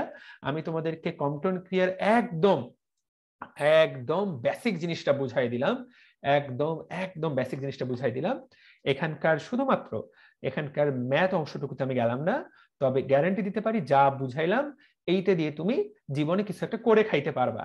তোমার কাছে যদি কেউ কম্পন ক্রিয়া বুঝাই চায়, আশা করি তুমি সুন্দর করে এই জিনিসটা বুঝিয়ে বলতে পারবা। এখন এটা একদম কম্পন ক্রিয়ার বেসিক, তবে কম্পন ক্রিয়ার আমি তোমাকে বেসিক ধারণা দিলাম, তবে নিশ্চয়ই অ্যাডভান্স ধারণা আছে যে এইটাকে কাজে লাগিয়ে পরবর্তীতে কি করা হয়েছে। তবে কম্পন ক্রিয়ার অ্যাকচুয়াল মানে কম্পন ক্রিয়া এই যে এই ক্রিয়াগুলো অ্যাকচুয়ালি কোয়ান্টাম ফিজিক্সকে অনেক বেশি এস্টাবলিশ করে দিয়েছে, যেই কোয়ান্টাম ফিজিক্সের ভিত্তি করে এখন আধুনিক দুনিয়ার অনেক কিছু আমরা চিন্তা ভাবনা করছি। তবে আমাদের এই ছোট্ট বয়সে ছোট্ট মগজে আমি আপাতত বলবো যে কোয়ান্টাম কি বলে কম্পন ক্রিয়া সম্পর্কে এইটুকুই জানতে, এইটুকু জানলে তোমার অন্ততপক্ষে মেডিকেল ভর্তি পরীক্ষায় যা আসবে সেটা তুমি উত্তর করতে পারবা। আর যদি আরো বেশি জানার ইচ্ছা থাকে, এটা পড়ার পরে অবশ্যই তুমি আরো বেশি কোয়ান্টাম ক্রিয়া সম্পর্কে আরো বেশি স্টাডি করতে পারো।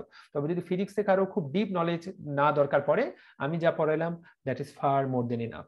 তুমি এইখান থেকে আশা করি যে কাউকে সুন্দর করে ব্যাখ্যা দিয়ে দিতে পারবা। এবার আলোক তড়িৎ ক্রিয়াতে আমরা ফিরে আসি। এটার কয়েকটা সূত্রাবলী আছে, পরীক্ষায় প্রশ্ন আসবে কয়টা সূত্র আছে? 4টা সূত্র। এখন ছোট্ট ভাই আপুগুলা এইগুলাই কিন্তু পরীক্ষায় আসে। কেন এখান থেকে পরীক্ষায় প্রশ্ন আসবে? কারণ এটা বোল্ড হরফের লাইন। যারা ক্লাস করছো 300 জন এই মুহূর্তে ক্লাস করছো, এগুলো কিন্তু লিখে নাও যে এগুলাই পরীক্ষায় আসবে, বোল্ড হরফের লাইন। এখন আমরা কিন্তু অলরেডি পড়ে ফেলেছি এই সূত্রগুলা কিন্তু আমি অলরেডি তোমাকে পড়াইছি। দেখো, এটা একটা তাৎক্ষণিক ঘটনা, পরীক্ষা কিন্তু এই কথাটাই আসবে যে এটা এক তাৎক্ষণিক ঘটনা নয়। তারপর আবারও বলছিলাম তোমাদেরকে, আশা করি সবারই মনে আছে যে একটা কি লাগবে, ন্যূনতম কম্পাঙ্ক লাগবে। এই কম্পাঙ্কটার নাম কি? প্রারম্ভ কম্পাঙ্ক। এটা হলো দ্বিতীয় সূত্র। 3 নম্বর কথাটা কি? আমি কিন্তু একটু আগেই বলেছি যে যদি আমরা প্রারম্ভ কম্পাঙ্কের চেয়ে বেশি কম্পাঙ্কে আলো ফেলি, তাহলে তড়িৎ প্রবাহ মাত্রা কিন্তু প্রাবল্যের সমানুপাতিক। আমি কিন্তু এটা একটু আগেই দেখিয়েছি যে কতটুকু বিদ্যুৎ প্রবাহিত হবে সেটা কিন্তু প্রাবল্যের উপর নির্ভর করে। শর্তটা হচ্ছে অবশ্যই সূচনা কম্পাঙ্কের চেয়ে বেশি কম্পাঙ্কে আলোটা ফেলতে হবে। এটাও কিন্তু আমরা একটু আগে দেখে আসলাম, প্রাবল্যের সমানুপাতিক। আর লাস্ট কি জিনিস জানলাম? গতিবেগ কিসের উপর নির্ভর করে? আশা করি সবার মনে আছে, গতিবেগ একটা জিনিসের উপর নির্ভর করে, তার নাম হলো কম্পাঙ্ক। তাহলে গতিবেগ নির্ভর করে হলো কম্পাঙ্কের উপরে। এইটাই আমরা আগের সূত্র থেকে পড়ে আসলাম। সো আমি তো বলেছি এই অংশে যা পড়া হয়ে গেছে কম্পাঙ্কের উপর নির্ভর করে। সো এই হলো 4 নম্বর সূত্র। তারপরও এখানে আরেকটা জিনিস বলা হয়েছে, গতিবেগ যে পদার্থটা, সেই পদার্থ যেমন সোডিয়াম, সিজিয়াম বা প্লাটিনাম, যে পদার্থ সে পদার্থের প্রকৃতির উপরেও নির্ভর করে। তারপরও পরীক্ষায় যদি আসে নরমালি একটাই আসে যে গতিবেগ কিসের উপর নির্ভর করে, উত্তর হলো কম্পাঙ্কই করবা। অপশনে যদি কম্পাঙ্ক না থাকে, নিশ্চয়ের উপর এটা থাকে প্রকৃতি, পদার্থটা প্রকৃতি, সেটা উত্তর করতে পারো। তো আশা করি এই অংশটুকু যে পড়ালাম এটা তোমার কাছে ধারণাটা পরিষ্কার করেছে। This is the most important thing, সূত্র নাম্বার 3 এবং সূত্র নাম্বার 4।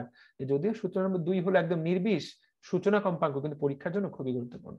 এখন আইনস্টাইন কিন্তু এই বিষয়ে কাজ করেছেন, এবং খুব মজার বিষয়, তোমার আমার প্রিয় আইনস্টাইন মানুষটা কিন্তু এই যে কাজটা করেছেন, এই যে পড়াটা এখন পড়বো, মূলত এইটার জন্যই কিন্তু তিনি নোবেল পুরস্কার পেয়েছেন। ব্যাপারটা কিন্তু খুবই মজার। তার আসল আবিষ্কার কিন্তু এই চ্যাপ্টারে আমরা একটু পরে আলোচনা করবো, গতকালকে আলোচনা করেছি, E=mc²। সেটার জন্য কিন্তু তিনি নোবেল পান নাই, তিনি নোবেল পেয়েছেন। তুমি এখন যে জিনিসটা পড়তে যাচ্ছ, তুমি এখন একটা ঐতিহাসিক সূত্র পড়তে যাচ্ছ, যেটার জন্য বিজ্ঞানী আইনস্টাইন নোবেল পুরস্কার পেয়েছেন।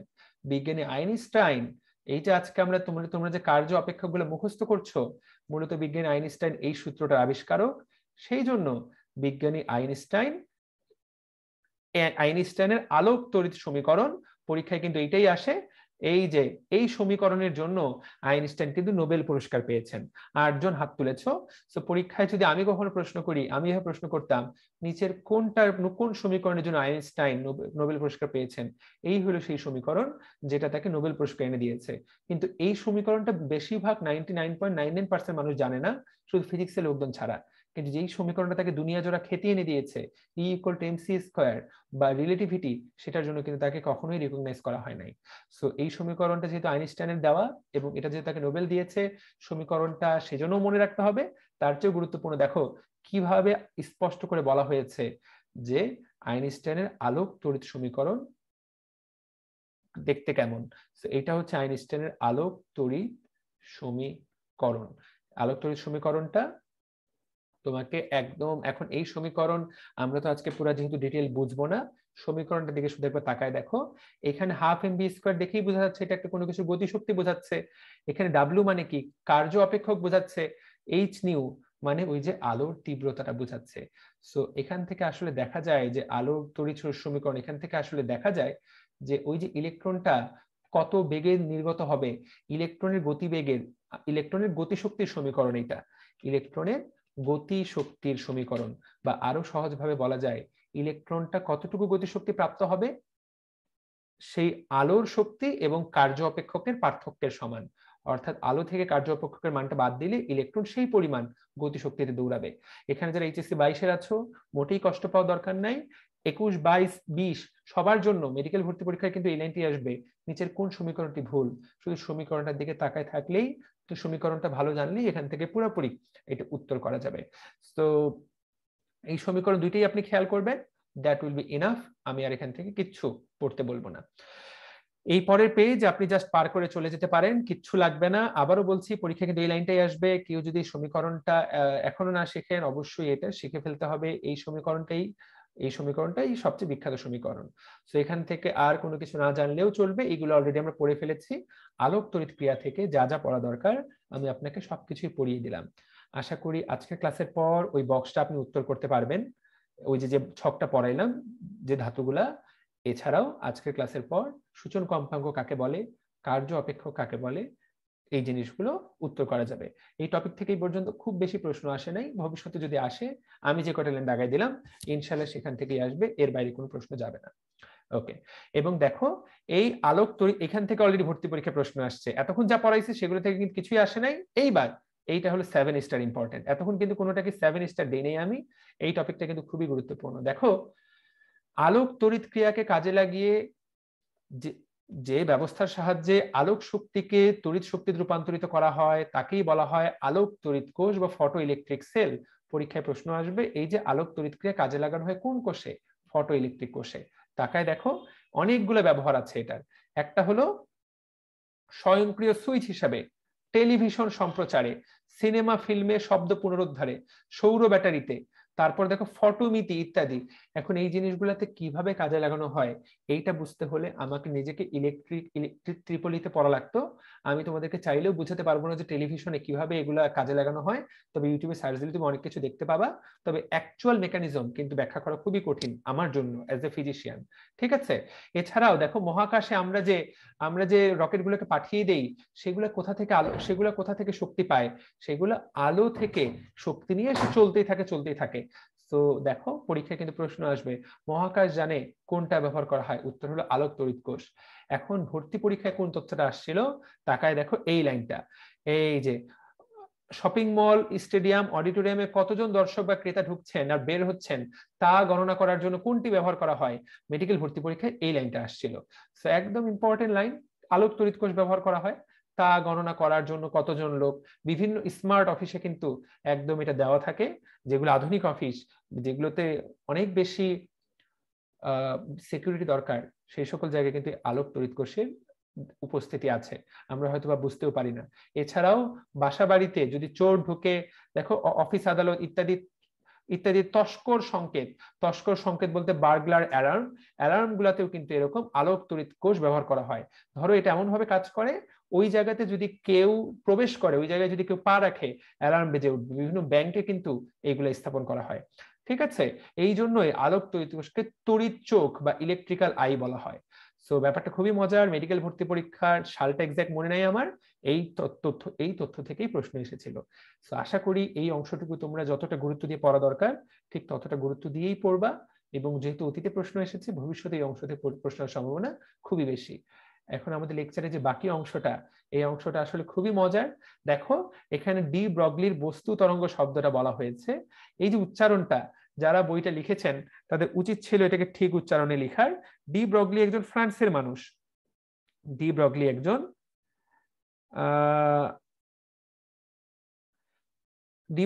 ফ্রান্সের মানুষের উচ্চারণটা কিন্তু এটা যে ডি ব্রগলি লেখা হয়েছে, তোমরা সবাই ছোট্ট মানুষ, তোমরা অবশ্যই ডি ব্রগলি বলো, কারণ বইয়ের মধ্যে ডি ব্রগলি লেখা। Amir sir, Isaac sir, Shahjahan Tapan sir সবাই ডি ব্রগলি লিখেছেন, কিন্তু তিনি একজন ফরাসি ছিলেন এবং পৃথিবীর বেশিরভাগ ফরাসি উচ্চারণই কিন্তু তুমি আমি যেভাবে চিন্তা করি বানানটা যেরকম সেইভাবে কিন্তু কখনোই উচ্চারণ হয় না।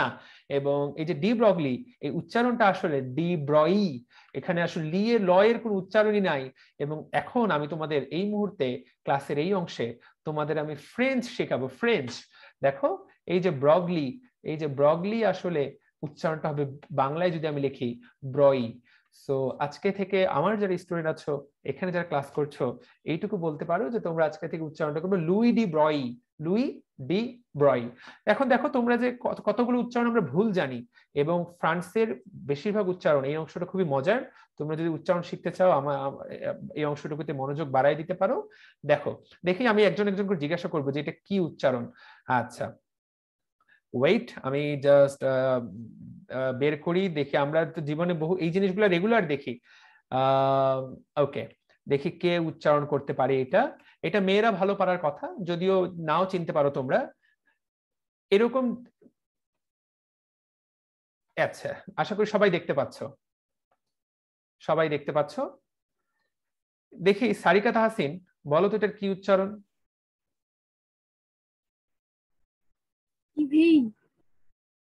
এই যে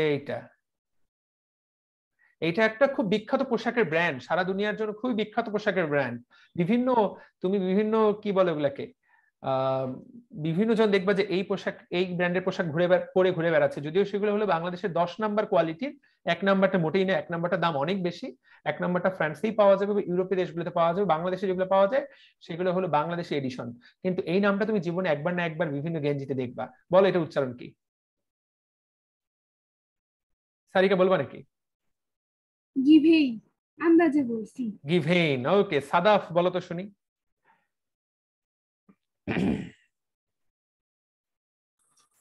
Yes, sir. তোমার কোন আইডিয়া আছে সাদাফ? কে উচ্চারণটা বলতে পারবা? কার কনফিডেন্স আছে? কে বলতে পারবে? ও নাফিস বলতে পারবো। নাফিস বলো। জীবাংশী। কি উচ্চারণ? জীবাংশী। তুই বেটা নিশ্চয়ই দেখলি, তুই বেটা নিশ্চয়ই, তুই বল, সত্যি কথা বল, তুই কোথায় দেখলি উচ্চারণটা? বল। গুগলে? জি। গুগলে দেখে তুই পণ্ডিতি করতেছিস? তো এই যে উচ্চারণটা দেখো, দেখতে মনে হচ্ছে তুমি যদি ইংরেজি পড়তা, এটার নাম হতো গিভেনচি, গিভেনশি, তুমি যা উচ্চারণ করো। কিন্তু ফ্রান্সে এই উচ্চারণটা তুমি যদি ওদিকে বলো গিভেনশি দেন আমাকে একটা, ওরা বলো হোয়াট ইজ গিভেনশি। এইটা ওর উচ্চারণ করে, গিটাকে বলে জি, ভেনটাকে বলে ভন, আর তোমার ওই যে এটাকে বলে জীবনশি। সো এই যে গিভেনচিটা, কোথায় গিভেনচি আর কোথায় জীবনশি, জীবনশি। সো এই উচ্চারণ তারা করে। তো ব্যাপারটা উচ্চারণ মানে ফ্রান্সের উচ্চারণ দেখো, জাস্ট তুমি আমি যেমন চিন্তা করি ব্যাপারটা কিন্তু মোটেই তেমন না। আচ্ছা, এটা তো তোমরা এখন গুগল দেখতেছো, ওই বেটা খুব পণ্ডিত, গুগল দেখে উত্তর করলো। এইটা ছোট্ট ভাইয়া ছোট্ট বোনগুলো খুব ভালো পারার কথা। এটা মেয়েরা এই জিনিস তো চেনার কথা, মেয়েরা তো এই জিনিস চেনার কথা। আমি দেখাচ্ছি, এই জিনিস তো চেনার কথা, এটা খুব বিখ্যাত ব্র্যান্ড। কে চিনে কে এখান থেকে? সাদিয়া চৌধুরী চিনো নাকি এটা? সাদিয়া চেনো নাকি? আনিকা শর্মিলা চেনো নাকি এটা? না ভাইয়া। আচ্ছা, তোমরা এটার নাম কখনো শুনোনি, কিন্তু তুমি আগামী কিছুদিনের মধ্যে শুনে ফেলবা, কারণ দিস ইজ দ্য ভেরি খুব বিখ্যাত ব্র্যান্ড। তুমি যদি জীবনে কখনো ব্র্যান্ডের জিনিস ইউজ করতে চাও তাহলে এইটা। যারা শুনো নাই, ছেলে মেয়ে সবাই, ছেলেরা ভবিষ্যতে তোমাদের পরিবার পরিজনকে গিফট করতে পারো। এটা হলো দেখো, তুমি যদি ইংরেজি হতো তাহলে হ্যাঁ, কে চেনে? চিনি না তো, কি জিনিস এটা? আমি চিনি ভাইয়া। বিভিন্ন ব্যাগ আছে এদের।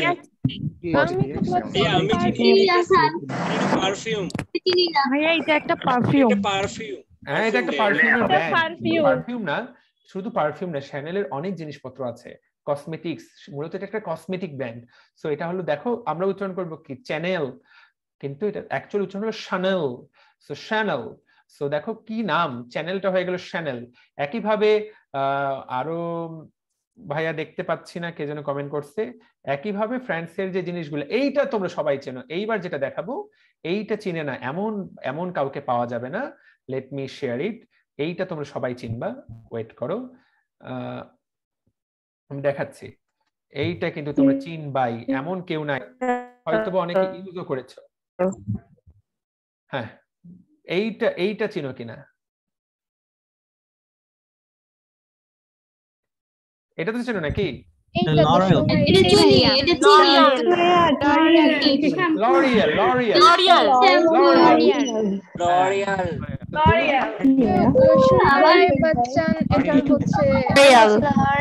এখানে অনেকে সচেতন আছো যারা লরিয়েলের ব্র্যান্ড অ্যাম্বাসেডর থাকতে পারো, দুই একজন। ঠিক আছে, অমিতাভ বচ্চন নাকি, এটা আমার ঠিক জানা নেই, ক্যাটরিনা কাইফ নাকি একজন লরিয়েলের ব্র্যান্ড অ্যাম্বাসেডর।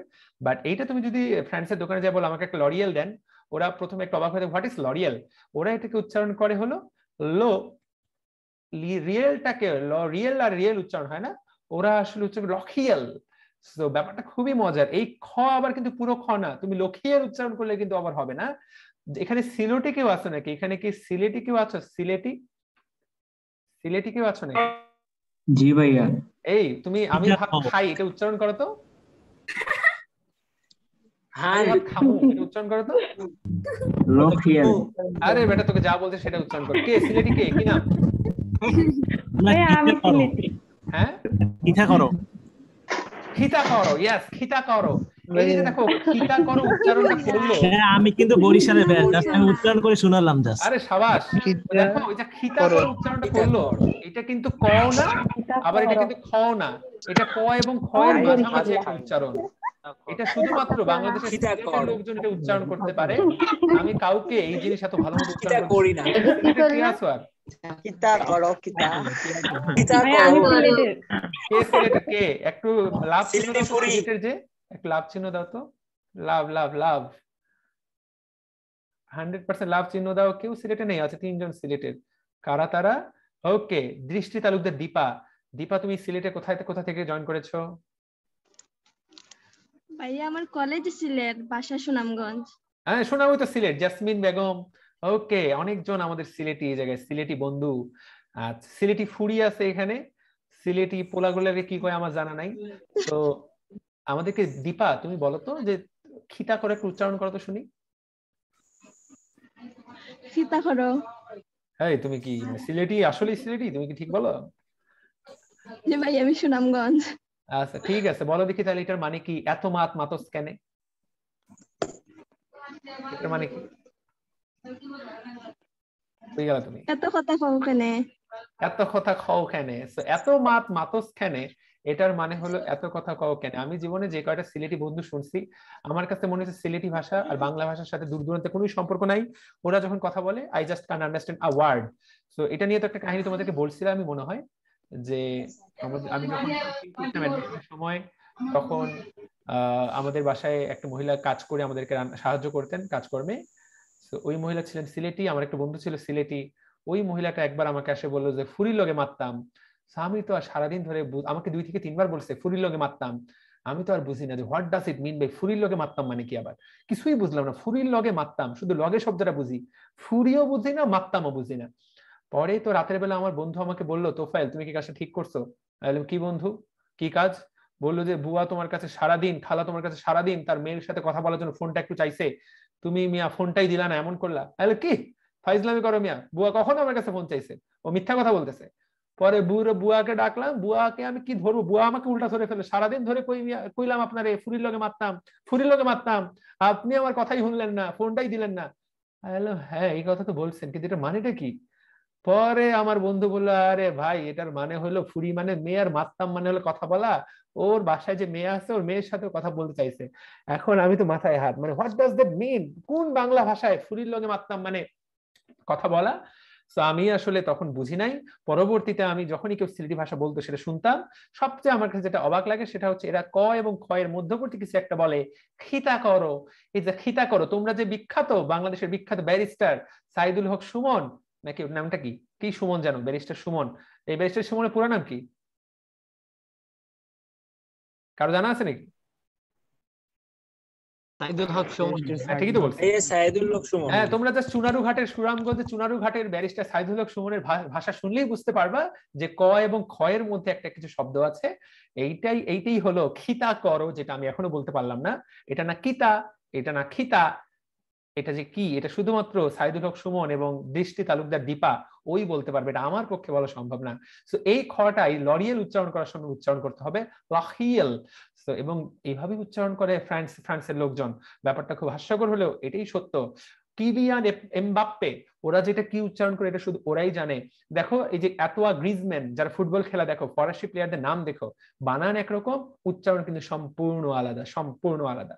সো সে যাই হোক, তোমাদেরকে মাঝখান থেকে একটু ফ্রেঞ্চ লেসন দিয়ে দিলাম। অন্ততপক্ষে এখন যদি কোথাও ফ্রেঞ্চ ওয়ার্ড পাও সেটার উত্তর শুনে নিবা, ঠিক আছে? তোমরা আশা করি এইটা চেনো, শ্যাম্পেইন। তোমরা শ্যাম্পেইন চিনো বোধহয় সবাই, অনেকেই না চিনতে পারো, মেয়েরা না চিনতে পারো, কিন্তু ছেলেরা যারা ক্রিকেট দেখো তোমরা সবাই চেনো। অনেক সময় জয়ী টিম খেলায় জেতার পর একটা মদের বোতল খুলে ওটা এইভাবে আকাশে উড়ায় দেয়, যেটা থেকে ওই যে শ্যাম্পেইন। শ্যাম্পেইন কিন্তু ফ্রান্সের একটা শহরের নাম। তো শ্যাম্পেইন শহরে বিশ্বের অন্যতম সেরা মদ, শ্যাম্পেইন জাতীয় মদ তৈরি হয়। সো এই বানানটা তুমি যদি ওদেরকে যাই বলো আমাকে শ্যাম্পেইন দেন, তাহলে ওরা বলবে কি দিব? ওরা উচ্চারণ করে সম্পিয়ান, বা ওদের উচ্চারণটা একদমই আলাদা, সম্পিয়ান, সম্পিয়ানি। তো তুমি এটাকে যে শ্যাম্পেইন বলো বলতে পারো, ইংলিশ স্পিকিং গাড়িতে বুঝতে পারবে, কিন্তু ফ্রান্সে গিয়ে তুমি ওদের কিছুই বুঝাইতেই পারবা না, কারণ ওদের বানান একরকম, উচ্চারণ পুরাই আলাদা। সো ব্যাপারটা খুবই মজার ফ্রান্সের জন্য। সো কি থেকে কোথায় চলে গেলাম, যাই হোক কিছুটা হলো তোমরা জানতে পেরেছো নতুন জিনিস হলেও। আমরা দেখো লুই ডি ব্রগলি, এই ব্রয়ির কথা থেকে এত কিছু চলে আসলাম। এই বিজ্ঞানীটার নাম হলো লুই ডি ব্রয়ি। তিনি একটা কথা বলেছিলেন, প্রত্যেকটা জায়গায় আমি এখন 2 মিনিট করে ব্যয় করব, পরীক্ষার জন্য এখান থেকে আহামরি তেমন কিছুই আসবে না। লুই ডি ব্রগলি তিনিই প্রথমবার বলেছিলেন যে ওই যে কণাগুলো আমরা কথা বলছি, ইলেকট্রন, ফোটন বা এই যে আলো, এই জিনিসগুলা একই সাথে কণাও হতে পারে, এগুলো একই সাথে আবার তরঙ্গও হতে পারে। এটাকে লুই ডি ব্রয়ির মেটার ওয়েভস বলা হয়। অর্থাৎ প্রত্যেক বস্তুরই একটা তরঙ্গ ধর্ম আছে, একটা কণা ধর্ম আছে। সো পরীক্ষার জন্য শুধু বোল্ড হরফগুলা পড়লেই হবে, তুমি শুধু এইটাই পড়বা। দেখো প্রত্যেকটি চলমান পদার্থ কণার সাথে, এই যে আলো যেমন একটা চলমান কণা, এটার সাথে একটা তরঙ্গ যুক্ত থাকে। সো দেখো শব্দটাতেই দেখো কি সুন্দর করে বলেছে, কণার সাথে তরঙ্গ যুক্ত থাকে। তার মানে ব্রয়ি বলেছেন যে একটা আলো একই সাথে কণা এবং একই সাথে তরঙ্গ। সো এইটাকেই বলা হয় ব্রয়ির বস্তু তরঙ্গ। পরীক্ষা কিন্তু প্রশ্ন আসতে পারে বস্তু তরঙ্গ এই তত্ত্বটার প্রবক্তাকে, উত্তর হলেন বিজ্ঞানী লুই ডি ব্রয়ি, ঠিক আছে? সো এই তরঙ্গ দৈর্ঘ্যকে এই জন্য ডি ব্রয়ির তরঙ্গ দৈর্ঘ্য বলা হয়। সো বইয়ের মধ্যে আমির স্যার কিন্তু তোমাদেরকে ডি ব্রগলি শেখাচ্ছেন, তুমি পরীক্ষা তো ডি ব্রগলি দাগাবা। যদি আসলে রিয়েল উচ্চারণটা করতে চাও, উচ্চারণটা হবে ব্রয়ি। এখান থেকে আমি কি বলবো, এখান থেকে জাস্ট একটা কথা তো আমাদেরকে জানতে হবে। টাকায় দেখো এই যে কণাগুলা, আমরা কিন্তু বলছি যে আলো একটা কিন্তু কণা হিসেবেও কাজ করতে পারে, আবার তরঙ্গ হিসেবেও কাজ করতে পারে। কিন্তু খুবই গুরুত্বপূর্ণ কথা, কখন তরঙ্গ হিসেবে কাজ করবে? যখন সে গতিশীল হবে। যারা ক্লাসটি করছো মনে রাখবো যে স্থির অবস্থায় আলোর তরঙ্গ দৈর্ঘ্য থাকে না, শুধু গতিশীল অবস্থায় আলোর তরঙ্গ দৈর্ঘ্য থাকে। এই কথাটাই কিন্তু বিজ্ঞানী ব্রয়ি বলেছেন এবং এটাই বিজ্ঞানীরা এখন বিশ্বাস করেন। যখন আলো চলাচল করে তখন তরঙ্গের মতো চলাচল করে, যখন গতিশীল থাকে না তখন কণার মতো আচরণ করে। তাকায় দেখো পদার্থের কণাগুলি কেবলমাত্র গতিশীল হলেই তরঙ্গের অস্তিত্ব থাকে, অর্থাৎ যখন তার গতিশীল হয় তখন শুধুমাত্র তরঙ্গের মতো আচরণ করে। এই কথাটাই আমরা মনে রাখার চেষ্টা করব। ওকে, আর আরেকটা কথা খুবই গুরুত্বপূর্ণ, সেটা হচ্ছে এখন কণা, প্রত্যেকটা কণার ভর থাকবে, ভর থাকলে কি থাকবে? ভর বেগ থাকবে। যখন সে গতিশীল হবে তখন তার ভর বেগ থাকবে। মনে রাখতে হবে ডি ব্রয়ির যে তরঙ্গ দৈর্ঘ্য আছে, সেই তরঙ্গ দৈর্ঘ্যের সাথে ভর এবং ভরবেগ দুইটারই সম্পর্ক হলো পুরাপুরি ব্যস্তানুপাতিক। অর্থাৎ যার ভর বেশি তার তরঙ্গ দৈর্ঘ্য কম, যার ভরবেগ বেশি তার তরঙ্গ দৈর্ঘ্য তত কম।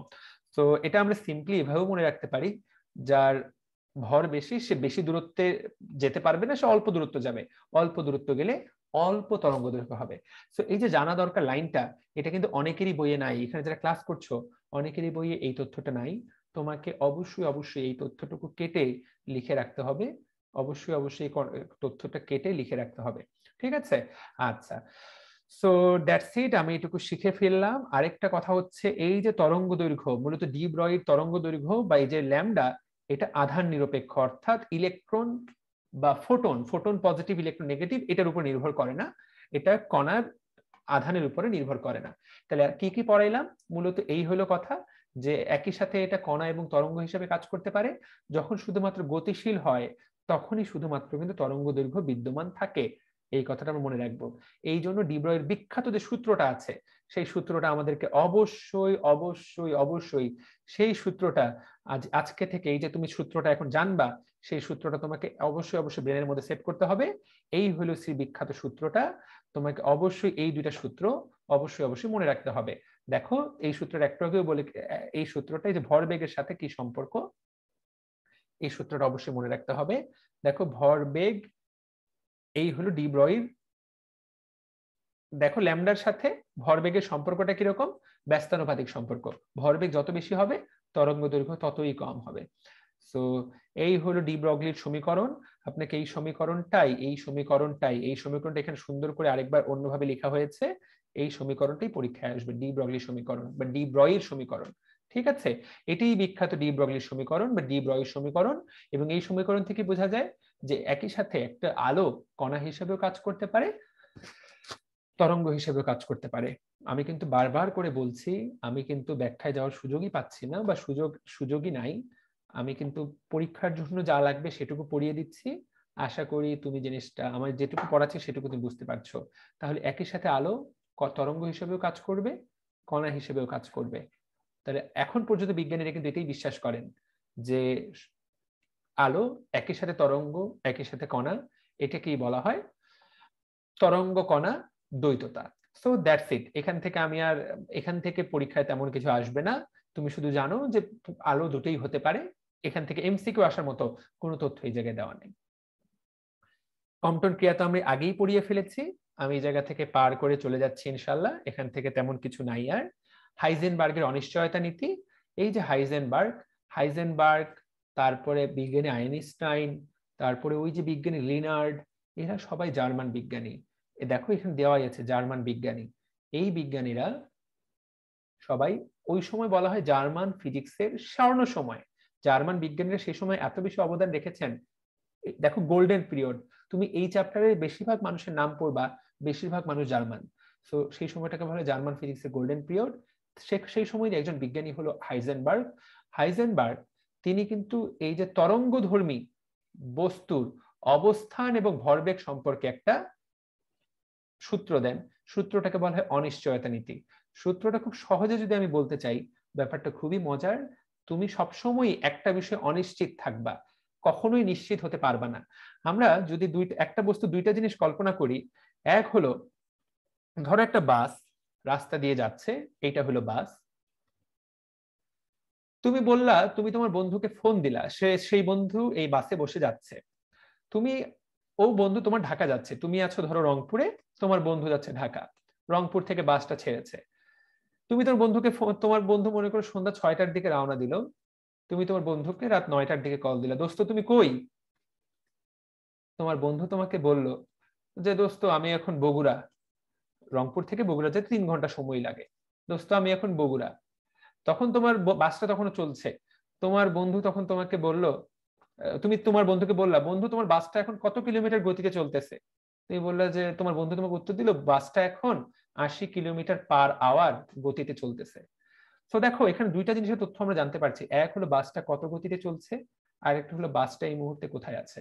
তার মানে সাধারণভাবে স্বাভাবিক ফিজিক্সে, চিরায়ত পদার্থবিজ্ঞানে তুমি চাইলেই একটা বস্তুর গতিবেগ এবং অবস্থান নিশ্চিত করে বলতে পারবা যে এখন বস্তুটা কোথায় আছে, কোন গতিবেগে চলতেছে, 10 মিনিট পরে বস্তুটা কোন জায়গায় থাকবে, এই বেগে চলতে থাকলে 10 মিনিট পর বস্তুটা কত গতিবেগ অর্জন করবে।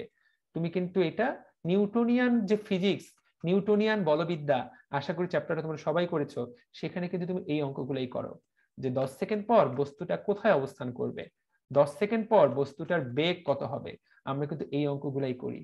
কিন্তু এই যে হাইজেনবার্গ বললেন এইটা বড় বড় বাস, ট্রেন, এই সকল পদার্থের জন্য সত্য হলেও একদম ছোট্ট ইলেকট্রন, প্রোটন, নিউট্রন, এদের জন্য এই নীতিটা সম্ভব না।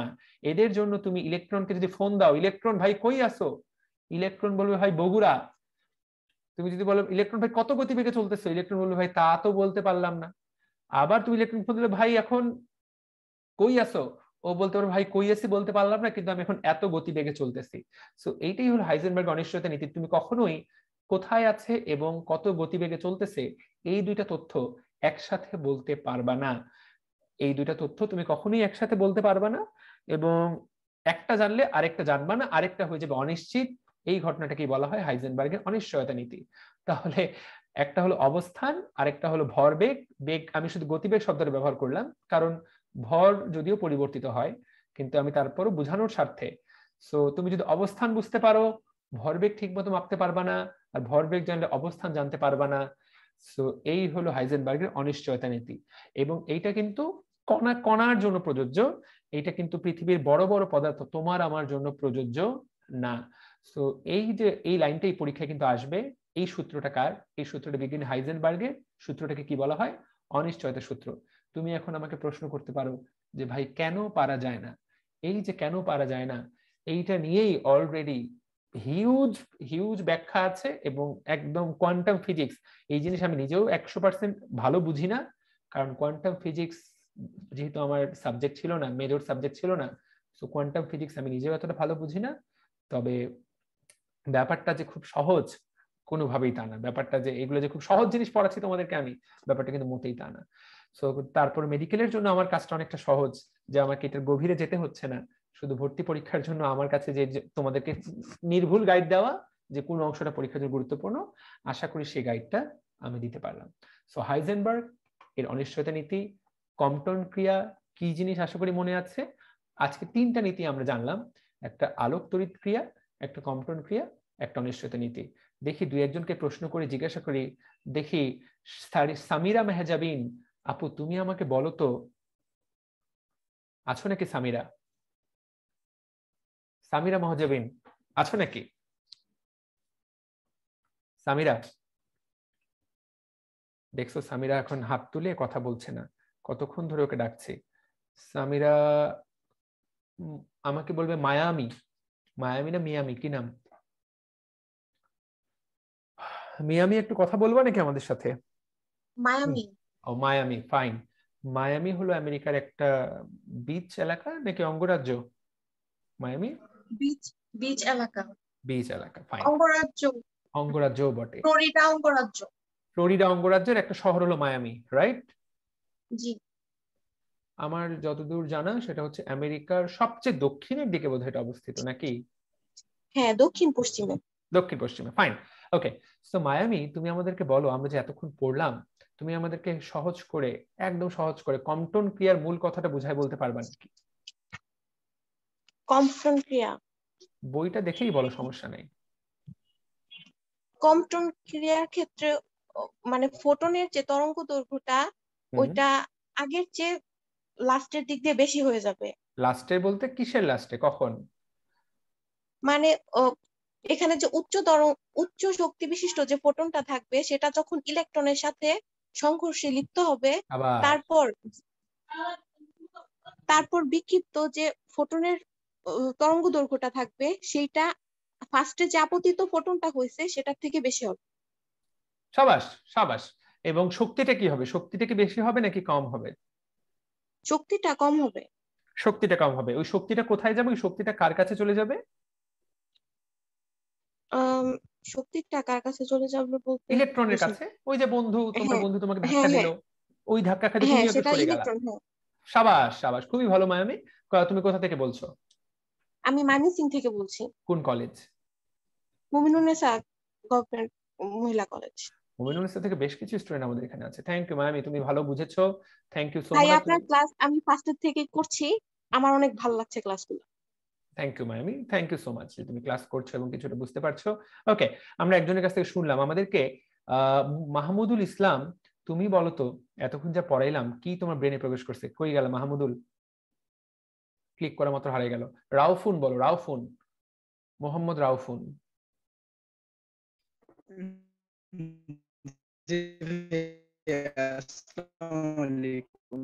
কে কথা বলছো? রাউফুন। ওকে রাউফুন, তুমি আমাদেরকে একটা জিনিস বলবা, তারপরে আমরা পড়া শুরু করব। রাউফুন বলো তো, ফটো ইলেকট্রিক ক্রিয়া, এটা যে ইলেকট্রন, ফটো ইলেকট্রিক ক্রিয়ায় যে ইলেকট্রন নির্গত হয়, এই আবিষ্কারটা কোন বিজ্ঞানীরা করেন? ফটো ইলেকট্রিক ক্রিয়া বই দেখেই বলো, সমস্যা নেই। এখানে যে ইলেকট্রন নির্গত হয়, এই আবিষ্কারটা কোন বিজ্ঞানীরা করেন? 10 জন হাত তুলেছে। জি ভাইয়া, বলো।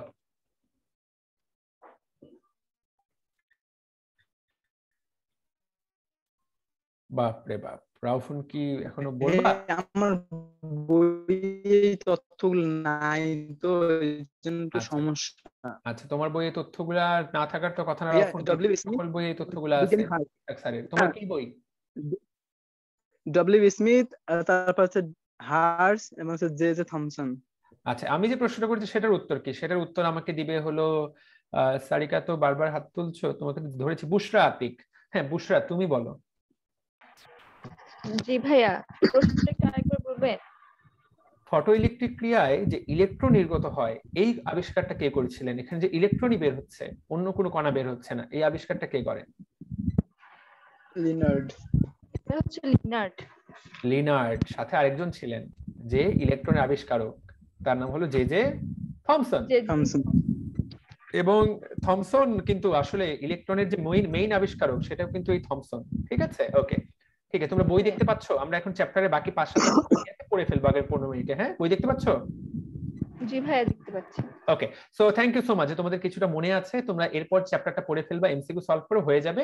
দেখো, আধুনিক পদার্থবিজ্ঞানের সূচনা, এই পেজটা আমাদের একটু এখানে ব্লার হয়ে আছে, তোমাদের বইটাতে আশা করি ব্লার না, তোমাদের বই এইচএল বিজ্ঞানী আইনস্টাইন। আর এই জিনিসটা দেখো দেওয়া আছে ইকুয়াল টু এমসি স্কয়ার। এই হলো আমাদের এক্স রে বানানোর যন্ত্র, এই হলো ফটো ইলেকট্রিক ক্রিয়া। এখানে শেষের দুইটা কিন্তু পরীক্ষার জন্য খুবই গুরুত্বপূর্ণ, এক্স রে বানানোর যন্ত্র এবং ফটো ইলেকট্রিক ক্রিয়া। এক্স রে টপিকটা খুবই গুরুত্বপূর্ণ, আর বাকি যে টপিকটা সেটা আমরা এখন পড়বো। সো সহজ ভাষায় 20 শতাব্দীর সেরা বিজ্ঞানীকে, উত্তর হবে আলবার্ট আইনস্টাইন। এই লাইন থেকে কিন্তু প্রশ্ন আসবে, গত শতকে সেরা বিজ্ঞানী কে ছিলেন? Albert Einstein. গত 50 বছর সেরা বিজ্ঞানীকে অনেক প্রশ্ন হতে পারে, তবে স্টিফেন হকিং সবচেয়ে খ্যাতি অর্জন করেছেন বিজ্ঞানের দিক দিয়ে, মানে আবিষ্কারের দিক দিয়ে বা তার থিওরির দিক দিয়ে।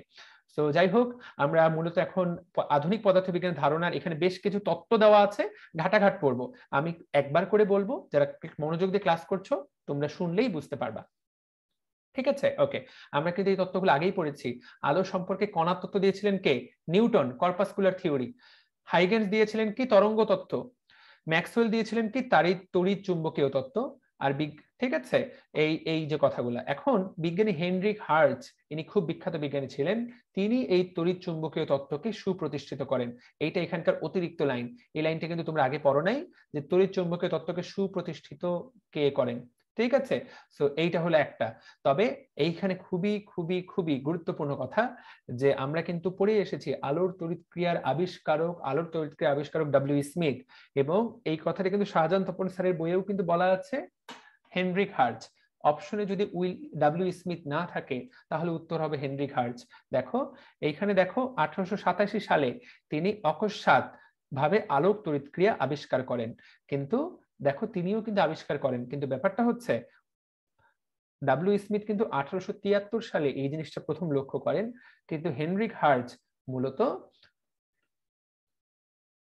তার পরীক্ষাগারে এই জিনিসটা আলাদাভাবে আবিষ্কার করেন। পরে দুইটাকে একসাথে লিঙ্ক করা হয়। যখন লিঙ্ক করা হয় এবং বলা হয় এটি হলো আলোক তড়িৎ ক্রিয়া, তখন কিন্তু টাইটেলটা দিয়ে দেওয়া হয় ডব্লিউ স্মিথকে, কারণ এই জিনিসটা সম্পর্কে তিনিই প্রথম মানব জাতিকে জানিয়েছিলেন। হেনরিক হার্টজ কিন্তু 14 বছর পর। সেই জন্য অপশনে যেটা থাকবে আপনি সেইটাই দাগাবেন, যদি দুইটাই থাকে তখন কোনটা দাগাবেন, তখন ব্যাপারটা খুবই জটিল হয়ে যায়। তখন আমি উত্তর দিব আমি বলবো ডব্লিউ স্মিথ দাগাইতে, বইয়ের মধ্যে স্পষ্টভাবে সেই কথা লেখা আছে। আর ইনি কিন্তু আকস্মিকভাবে আলোক তড়িৎ ক্রিয়া আবিষ্কার করেছেন, তবে কতদিন পর? 14 বছর পর। আশা করি এইটা দিয়ে আশা করি তুমি তোমার উত্তর, আমার উত্তর তোমাকে সন্তুষ্ট করেছে। এখন এই যে আলোক তড়িৎ ক্রিয়া, খেয়াল করো, এইটা কিন্তু তড়িৎ চুম্বকীয় তরঙ্গ দ্বারা এটাকে ব্যাখ্যা করা যায় না। তড়িৎ চুম্বকীয় তরঙ্গ যে তত্ত্ব, সেইটা দ্বারা খুব কম কিছু ব্যাখ্যা করা যায় না। তার মধ্যে এইটা একমাত্র তত্ত্ব, এইটা একমাত্র যেটা এই তড়িৎ চুম্বকীয় তত্ত্ব এটাকে ব্যাখ্যা করতে পারে না। সেই জন্য নতুন একটা তত্ত্বের উদ্ভব হয়, সেই তত্ত্বটার নামই হলো কোয়ান্টাম তত্ত্ব। তো এই যে কোয়ান্টাম তত্ত্ব প্রবর্তন করেন, এই কোয়ান্টাম তত্ত্ব দ্বারা পরবর্তীতে কিন্তু কৃষ্ণ বস্তুর বিকিরণ, কম্পটন ক্রিয়া, তারপরে রমন ক্রিয়া, তারপরে পারমাণবিক বর্ণালী, এই সবগুলোই কিন্তু মূলত কোয়ান্টাম তত্ত্ব দ্বারা ব্যাখ্যা করা যায়। কিন্তু আলোক তড়িৎচুম্বকীয় তরঙ্গ তত্ত্ব দ্বারা, আলোর তড়িৎচুম্বকীয় তত্ত্ব দ্বারা এগুলো কোনোটাই ব্যাখ্যা করা যায় না। আশা করি কোনটা ব্যাখ্যা করতে পারে, এইটা ভৌত আলোক বিজ্ঞানে আমরা খুব সুন্দর করে গুছিয়ে দিয়েছিলাম, আমাদের লেকচার নোটেও দেওয়া আছে। আশা করি তোমার সেটা অবশ্যই মনে আছে, এবং সবার আশা করি এটাও মনে আছে যে কোয়ান্টাম তত্ত্বের প্রবক্তা কিন্তু বিজ্ঞানী ম্যাক্স প্লাঙ্ক, কোনোভাবেই কিন্তু আইনস্টাইন না। আমরা অবশ্যই মনে রাখবো। এখন এইটা একটা অসাধারণ $1,000,000 লাইন, এই চ্যাপ্টারের অত্যন্ত গুরুত্বপূর্ণ লাইন। দেখো, কোয়ান্টাম তত্ত্ব অনুসারে আলোর বিকিরণ কিন্তু কণাধর্মী। সো আমরা কিন্তু আবার ধরে নিচ্ছি আলো কিন্তু কণাধর্মী। সো কোয়ান্টাম তত্ত্ব অনুসারে আলোর বিকিরণ কিন্তু কণাধর্মী। তবে এই কণা কিন্তু সেই কণা না যে একদম আস্তেই আছে, মানে কণা লাইট আসছে তো আসছেই, পানির স্রোতের মতো কিন্তু এটা কন্টিনিউয়াস না। তাকায় দেখো, এখানে এই কথাটাই বলা হয়েছে, এটা কিন্তু কখনোই নিরবচ্ছিন্ন ভাবে প্রবাহিত হয় না। যেমন এমন কখনই হয় না নদীর মধ্যে দেখবা যে একটু জায়গায় পানি আছে আরেকটু জায়গায় নেই, একটু জায়গায় পানি আছে আরেকটু জায়গায় নেই, ব্যাপারটা কিন্তু এমন না। আলো কিন্তু নদীর মতো কাজ করে না, আলো কাজ করে শক্তি প্যাকেট অনুসারে। এটাকে তুলনা করা যায়, তুমি যদি স্টেন গান দিয়ে গুলি করো, ঢার ঢার ঢার ঢার ঢার, একসাথে 100টা গুলি বের করো, আলো ঠিক এইভাবে কাজ করে। প্রত্যেকটা গুলিকে তুমি একটা প্যাকেট হিসেবে চিন্তা করতে পারো, আলো ঠিক এইভাবেই বের হয় গুচ্ছ গুচ্ছ আকারে। তো এই প্যাকেট গুলাকে বলা হয় শক্তি প্যাকেট। গতকালকে তোমাদেরকে আমি বলেছিলাম এই শক্তি প্যাকেট গুলাকে বলা হয় কোয়ান্টাম। আশা করি তোমাদের সবার মনে আছে কোয়ান্টামের জন্য শক্তি E=h নিউ। আশা করি সবাই জানি এইচ কে বলা হয় প্লাঙ্কের ধ্রুবক। এই অংশগুলো যারা জানলা আশা করি সবাই পারবা। ওকে, ঠিক আছে। তো এই তত্ত্ব পরবর্তীতে কিন্তু মোটামুটি সবকিছুর ব্যাখ্যা দিতে পারে, এবং এই ব্যাখ্যা দেওয়ার পর 1924 সালে কিন্তু বিজ্ঞানী ফ্রান্সের লুইস ডি ব্রয় তিনি কিন্তু বলেন যে একটি কণার স্রোত তরঙ্গের মতো আচরণ করতে পারে। আবারও বলছি যে কণা একই সাথে আলো, কণা এবং তরঙ্গ, এই কথাটা কিন্তু প্রথম বলেন লুইস ডি ব্রয়। পরবর্তীতে এই যে ম্যাক্স প্লাঙ্কের কোয়ান্টাম তত্ত্ব আর আইনস্টাইনের আপেক্ষিকতা তত্ত্ব, এই সবকিছুর মাধ্যমেই আধুনিক পদার্থবিজ্ঞানের সূচনা। তাহলে আধুনিক পদার্থবিজ্ঞানের মূল ভিত্তি হলো দুইটা, একটা হলো কোয়ান্টাম তত্ত্ব আর একটা হলো আপেক্ষিকতা তত্ত্ব। এবং এই দুই তত্ত্বই একে অপরকে সাহায্য করেছে, এই দুই তত্ত্বই একে অপরের পরিপূরক হয়ে দাঁড়িয়েছে। কোয়ান্টাম তত্ত্ব ছাড়া এখন আপেক্ষিকতা অনেক সময় নড়তে পারে না, অনেক সময় আপেক্ষিকতা ছাড়া কোয়ান্টাম তত্ত্ব ব্যাখ্যা করা যায় না। এই কোয়ান্টাম তত্ত্বের উন্নতি সাধন করেছেন আইনস্টাইন, এবং আইনস্টাইনের আপেক্ষিকতা তত্ত্বের অসংখ্য উন্নতি সাধন করেছেন পরবর্তীতে অসংখ্য বিজ্ঞানী। তাহলে এই যে চ্যাপ্টারটা আধুনিক পদার্থবিজ্ঞান, মূলত দুইটা জিনিস, একটা হলো কোয়ান্টাম তত্ত্ব আর একটা হলো আপেক্ষিকতা তত্ত্ব। এবং তোমরা বাকি পুরো বই জুড়ে যে ফিজিক্স পড়ছো সেটা হলো জেনারেল ফিজিক্স, আর এইটা হলো advance physics, modern physics. So modern physics নিয়ে যারা পড়ালেখা করে তারা মূলত এই কোয়ান্টাম তত্ত্ব এবং আপেক্ষিকতা নিয়েই পড়ালেখা করে। ওকে, এখন মেডিকেল ভর্তি পরীক্ষায় দেখো এইখান থেকেই প্রশ্ন আসছিল, আধুনিক পদার্থ বিজ্ঞানের বিভিন্ন শাখা, আমার জানা মতে এই প্রশ্নটি আসছিল কোনটা আধুনিক পদার্থ বিজ্ঞানের শাখা নয়। তাকায় দেখো, একটা হলো কোয়ান্টাম মেকানিক্স বা কোয়ান্টাম বলবিদ্যা, একটা দেখো অ্যাস্ট্রোফিজিক্স বা জ্যোতি পদার্থবিদ্যা, একটা ওই যে বললাম থিওরি অফ রিলেটিভিটি, একটা হলো এগুলো তো আমরা বুঝলাম। এছাড়াও আবহাওয়া বিজ্ঞান, জিও পদার্থবিদ্যা, কঠিন অবস্থার পদার্থবিদ্যা, পারিসংখ্যানিক বলবিদ্যা, বায়োমেডিক্যাল পদার্থবিদ্যা, পারমাণবিক নিউক্লিয় পদার্থবিদ্যা, সকল ক্ষেত্রে আমরা কোয়ান্টাম বলবিদ্যা এবং আপেক্ষিকতাকে কাজে লাগাবার চেষ্টা করছি। এবং এইগুলা এক একটা ফিল্ড, যদিও বাংলাদেশে এইগুলা বিষয়ে পড়ালেখার সম্ভাবনা অনেক কম। এখন তুমি ভাই এগুলো কি পড়বা, তোমাকে যা জানতে হবে আধুনিক পদার্থবিজ্ঞানের শাখা নয় কোনটি, 2 থেকে 3 বার পড়বা, 2 থেকে 3 বার রিডিং পড়লেই তোমার এটা ব্রেনের মধ্যে সেট হয়ে যাবে। বাংলাটাও পড়বা, ইংলিশটাও পড়বা, এইটুকু বলতে পারি যে তোমার এই টপিকটা পুরোপুরি জানা হয়ে যাবে এখান থেকে। ওকে, প্রসঙ্গ কাঠামো, এটা একটা ছোট্ট বিষয়। দেখো এখানে প্রসঙ্গ কাঠামো আমরা সবাই জানি প্রসঙ্গ কাঠামো কিভাবে আমরা ঠিক করি, আমরা সবাই লেখচিত্র এঁকেছি, আশা করি আমরা সবাই লেখচিত্র চিনি। আমি জাস্ট ছোট্ট করে এটা বুঝিয়ে দিচ্ছি। ধরলাম লেখচিত্র। সো লেখচিত্রে আমরা বলি যে লেখচিত্রে একটা বিন্দুর অবস্থান কোথায় আমরা কিভাবে বুঝতাম, এই অক্ষ বরাবর এক্স ধরতাম, এই অক্ষ বরাবর ওয়াই ধরতাম। তাহলে এই বিন্দুটার অবস্থান কোথায় আমরা এরকম অনেক সময় লিখি যে 5 4, তার মানে এক্স অক্ষ বরাবর যাবে 5, ওয়াই অক্ষ বরাবর যাবো আমরা 4। সো এই অবস্থান, এই জিনিসটাকে আমরা সবাই জানি, এই জিনিসটাকে বলা হয় প্রসঙ্গ কাঠামো। এখন ফিজিক্সে প্রসঙ্গ কাঠামো হয় দুই ধরনের, এটাই আমরা এখন জানবো। এই ফিজিক্সের প্রসঙ্গ এবং এখানে আমরা যে প্রসঙ্গ কাঠামোটা দেখলাম এটা কিন্তু দ্বিমাত্রিক, কিন্তু আমরা সবাই জানি যে আমাদের দুনিয়াটা কিন্তু তিন মাত্রিক। তোমার কিন্তু একটা দৈর্ঘ্য আছে, একটা প্রস্থ আছে, একটা উচ্চতা আছে। সো এই যে ত্রিমাত্রিক, ওই 3 নম্বর মাত্রাটা আর কই দেখাবো, জেড, একটা অক্ষ হলো কি অক্ষ, একটা হলো জেড অক্ষ। সো জেড অক্ষটাকে ধরো আমি এইভাবে আঁকলাম, সো এই হলো জেড অক্ষ। এটা হলো ত্রিমাত্রিক প্রসঙ্গ কাঠামো। সো ফিজিক্সের বেশিরভাগ প্রসঙ্গ কাঠামোই কিন্তু বোঝার জন্য ত্রিমাত্রিক ব্যবহার করা হয়। ওকে, সো প্রসঙ্গ কাঠামো এখানে বলা হয়েছে। প্রসঙ্গ কাঠামো কি, সেগুলোর সংজ্ঞা থেকে কখনোই প্রশ্ন আসবে না। তবে এই প্রসঙ্গ কাঠামো কয় রকম, এই প্রসঙ্গ কাঠামো দুই রকম। একটা হলো জড় প্রসঙ্গ কাঠামো, যেটাকে বলে ইনার্শিয়াল ফ্রেম অফ রেফারেন্স, আর একটাকে বলা হয় অজড়। দেখো, জড় আর জীব কিন্তু বলেনি, জীব মানে কিন্তু জীবন আছে এমন কিন্তু না। একটা জড় শব্দের অর্থ যে নড়তে পারে না, আর আরেকটা হলো অজড়, যে প্রসঙ্গ কাঠামো নিজেই নড়তে পারে। ব্যাপারটা কেমন, অর্থাৎ পরীক্ষার খুব সহজ কথা, একটা প্রসঙ্গ কাঠামো যেটা স্থির, আরেকটা প্রসঙ্গ কাঠামো যেটা প্রসঙ্গ কাঠামোটা নিজেই গতিশীল, সেইটাকে বলা হয় অজড় প্রসঙ্গ কাঠামো। আমি যদি ছবিটা দিয়ে উদাহরণ দেই, এই প্রসঙ্গ কাঠামো সাপেক্ষে ধরো এই জায়গায় একটা লোক দাঁড়িয়ে আছে, তোমাকে বলা হলো যে লোকটা কোন জায়গায় দাঁড়িয়ে আছে, তুমি বললা এই প্রসঙ্গ কাঠামোর সাপেক্ষে লোকটা দাঁড়িয়ে আছে 5 4 3 এই অবস্থানে, এই মূল বিন্দুর সাপেক্ষে। কিন্তু খুব মজার ঘটনা ঘটবে যদি এই প্রসঙ্গ কাঠামোটাও চলতে শুরু করে, এই লোকটাও চলতে শুরু করে। বা উদাহরণটা আমরা যদি এইভাবে দেই, আচ্ছা লোকটাকে আপাতত সরাই ফেললাম, ওয়েট করো, জাস্ট জিনিসটা একটু বোঝানোর জন্য আমি বলে দিচ্ছি, যারা ক্লাস করছো এখনো আছো, দেখো এখানে একটা লোক দৌড়ে যাচ্ছে, এই হলো লোকটা। চোখগুলো একটু কেমন হয়ে গেল, যাই হোক, চোখ না কান। ও এখানে দেখো এইদিকে দৌড়ে যাচ্ছে। সো তুমি বলতে পারবা এইখানে ধরো আরেকটা লোক দাঁড়িয়ে আছে, ধরো এখানে একটা লোক দাঁড়িয়ে আছে যার নাম এ, আর এ হলো বি। তুমি বলতে পারবা যে বি এ থেকে এত দূরে এই দিকে দৌড়ে যাচ্ছে, এক্স বা ওয়াই বা জেড অক্ষ যে কোনো একটা বরাবর সে দৌড়ে যাচ্ছে। যখন এ পুরাপুরি স্থির, এ দেখবে বি ওর থেকে দূরে চলে যাচ্ছে। কিন্তু খুব মজার ঘটনা ঘটবে তখন যখন বি মনে করো ভি বেগে সামনের দিকে যাচ্ছে, দেখা যাবে এ নিজেও ভি বেগে সামনের দিকে যাচ্ছে। তখন কিন্তু এ ভাববে যে বি তো আসলে স্থির আছে ওই জায়গায়, কারণ বিও সামনের দিকে যাচ্ছে, এও একইভাবে সামনের দিকে যাচ্ছে সমান বেগে। তখন কিন্তু এর সাপেক্ষে বি আর গতিশীল হবে না। সো যেই প্রসঙ্গ কাঠামোতে আমাদের প্রসঙ্গ কাঠামো নিজেই গতিশীল, সেইগুলাকে বলা হয় অজড় প্রসঙ্গ কাঠামো। এবং এই অজড় প্রসঙ্গ কাঠামোতে আমাদের নিউটনের যে সূত্র, সহজ সূত্র হলো F = ma, এই সূত্রগুলা কিন্তু কাজে লাগে না। অজড় প্রসঙ্গ কাঠামোতে নিউটনের সূত্র অ্যাপ্লাই করা যায় না। তিনজন হাত তুলেছো, শাহরিয়া এই বিষয়ে কোনো প্রশ্ন আছে নাকি বলো। আসসালামু আলাইকুম ভাইয়া।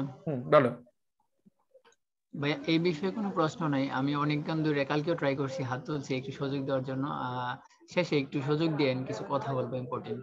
অবশ্যই, ঠিক আছে। তো তাহলে জড় এবং অজড়ের মধ্যে মূল পার্থক্য কি, এই জায়গায় এইখানে কোনো গতি নাই, এই মানে গতি নাই শব্দটা বলে ভুল হবে, গতি আছে। বা এক নম্বর কথা হচ্ছে যে প্রসঙ্গ কাঠামো এখানে নিজেই কিন্তু স্থির থাকবে না, সে চলমান থাকবে, এবং চলমান থাকলেও ধ্রুব বেগে না, তার বেগ পরিবর্তিত হবে, ধ্রুব বেগে গতিশীল নয়।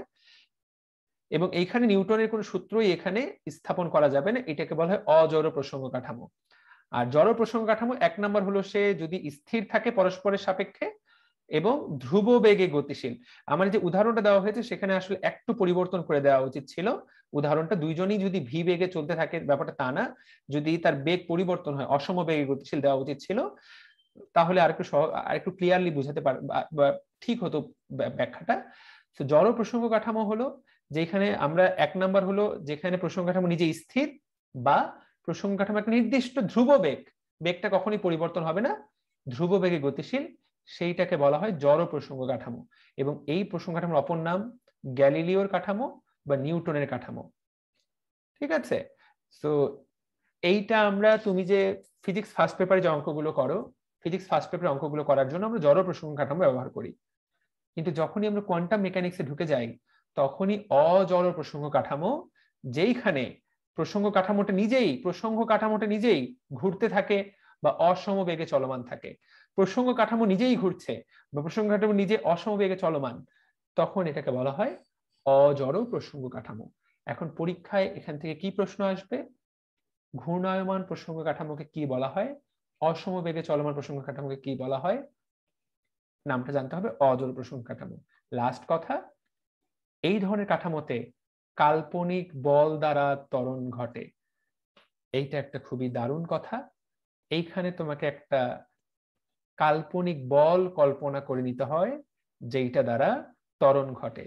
এখন এইটা একটা ফিজিক্সের খুবই কোর কনসেপ্ট। এই যে কাল্পনিক বল, ব্যাপারটা কিন্তু খুবই মজার, যে আমরা কিন্তু সবাই জানি নিউটনের সূত্র থেকে, জাস্ট একবার ছোট্ট একটা জিনিস বুঝাবো, আমরা সবাই জানি সেইখানেই ত্বরণ থাকবে যেখানে বল থাকবে।